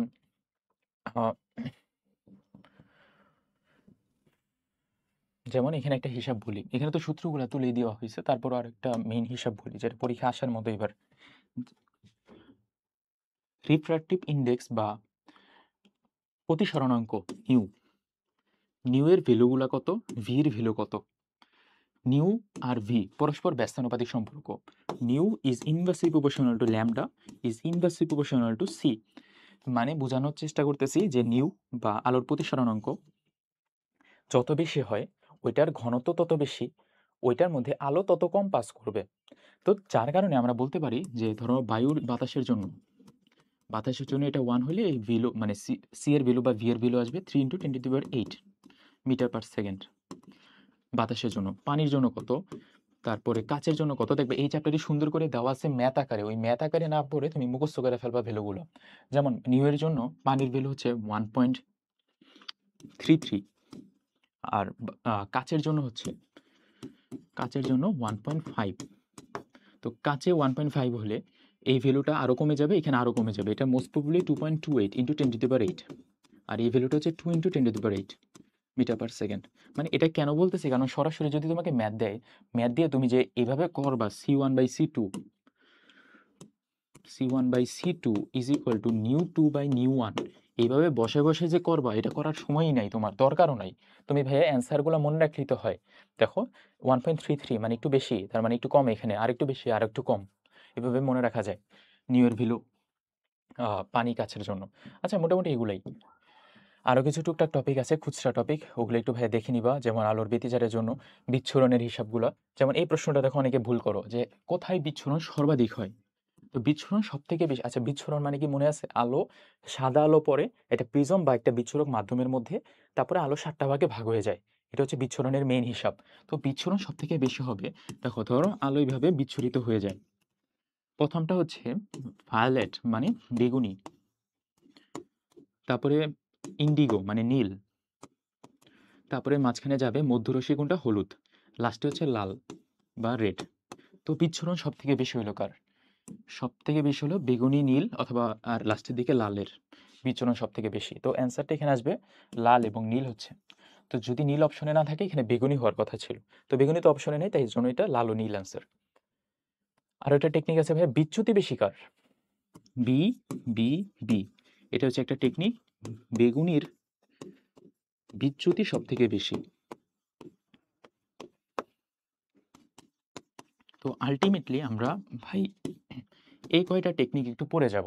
বেগুনের বিচ্যুতি বেশি, বিচ্ছুরণ বেশি হচ্ছে প্রথমটা, শেষেরটার মধ্যরশ্মি হচ্ছে হলুদ। মানে বইয়ের এমসিকিউতে টুকটাক জিনিসগুলো দেখে যাব। মোটামুটি যতটুকু পারছি ভাই পিডিএফে তুলে দেওয়া আছে, আমি যতটুকু বলছি অতটুকু ইম্পর্টেন্ট টপিক। শর্ট সিলেবাসের মধ্যে টপিকগুলো বেশি ইম্পর্টেন্ট, আর শর্টের বাইরে থেকে কিন্তু প্রশ্ন আসে। শর্টের বাইরে থেকে আমরা অলমোস্ট যতটুকু পারি ততটুকু দেখে যাব। এবং লাস্টলি এটা বলবো না যে মেডিকেল ভর্তি পরীক্ষা কিন্তু এবার ফিজিক্সে 15 মার্ক। তো তুমি আবার এত বেশি পড়তে যাও না যে তোমার আবার জুলজি বোটানি পড়তে কষ্ট হবে। আর মেইন কথা বলি আরেকটা, যে তোমরা তোমাদের যাদের বোটানি এবং জুলজিতে সমস্যা, তারা একটু কষ্ট করে কালকের ক্লাসে থাকবা। কালকে আমাদের ক্লাস হবে বোটানি ক্লাস। কালকে ঠিক 10টায় আমরা বোটানি ক্লাস দিব, এবং বোটানি ক্লাসে অলমোস্ট অনেক কিছু কমপ্লিট করে দিব। অলমোস্ট যতটুকু বইয়ের ভিতরে আছে, যতটুকু দরকার তোমার 1 ঘন্টার মধ্যে ততটুকু কমপ্লিট করে দিব। বা লাইভে না থাকতে পারলেও তুমি রেকর্ডেডটা দেখে নিও, কোনো সমস্যা নেই। আরেকটা মেইন হিসাব বলি, যে ভাইয়া জুলজি বোটানি ফিজিক্স কেমিস্ট্রি এগুলো কিন্তু পড়লেই হইল না, তোমার পর্যাপ্ত পরিমাণে প্র্যাকটিস করতে হবে। আমাদের যে math performance medical exam batch আছে, ওটা কিন্তু 299 টাকা, নিচে ডেসক্রিপশনে দিয়ে দিবনি, পুরোপুরি আনলিমিটেড এক্সাম। তুমি পরীক্ষাগুলোও দিতে পারো। 299 টাকা তোমার জন্য খুব একটা ব্যাপার হবে না। আর ভর্তি না হলেও সমস্যা নেই। আমাদের কিন্তু ভাইয়া শুক্রবারে, আহ, তুমি যদি ভিডিওটা দেখো, তুমি যদি বৃহস্পতিবার ক্লাসটা দেখো, তাহলে শুক্রবারে কিন্তু আমাদের একটা মেডিকেল ফাইনাল, মেডিকেল সম্ভাবনা পরীক্ষা 100 মার্কের। তো ওই 100 মার্কের মেডিকেল ফাইনাল সম্ভাবনা পরীক্ষাটা তুমি দাও, দিয়ে বুঝতে পারবা ম্যাথ পারফরমেন্সের আমাদের এক্সাম কোয়ালিটিটা কীরকম। খুবই সোজা কোয়ালিটি। কারণ লাস্টের দিকে আমি ইচ্ছা করেই সোজা প্রশ্নগুলো করব, যেন তোমাদের কনফিডেন্স একটু বাড়ে। আর যেটা বলতেছিলাম, এই অলিম্পিয়াডে যদি তুমি 1 থেকে 10-এর মধ্যে থাকো, তাহলে তোমাকে ফ্রিতে আমাদের এক্সাম ব্যাচে এনরোল করাই দিব। আগে ছিল 1 থেকে 3, এখন 1 থেকে 10 করে দিলাম। যাও, 1 থেকে 10-এর মধ্যে যদি থাকো, আমি তো রেজাল্ট দিয়ে দিব বৃহস্পতিবার রাতেই, সরি শুক্রবার রাতেই। তো রেজাল্ট যদি 1 থেকে 10-এর মধ্যে তোমার থাকে, তাহলে তুমি আমাদের হোয়াটসঅ্যাপে মেসেজ দিবা, এবং হোয়াটসঅ্যাপে মেসেজ দিয়ে তুমি বলবা যে ভাই এক্সাম ব্যাচে ফ্রি এনরোলমেন্ট চাই। তো ফ্রিতে তোমাকে আমরা দিয়ে দিব। তো ভাই আজকে এতটুকুই। তুমি একটু পিডিএফটা দেখে ফেলো, পড়ে ফেলো। মেইন কথা হচ্ছে পরীক্ষার হলে যেন বেসিক এমসিকিউ ভুল না করে আসি, বইয়ের এমসিকিউর জন্য ভুল না করে আসি, এতটুকুই। তো ভাই আজকে এই পর্যন্তই। ধন্যবাদ সবাইকে।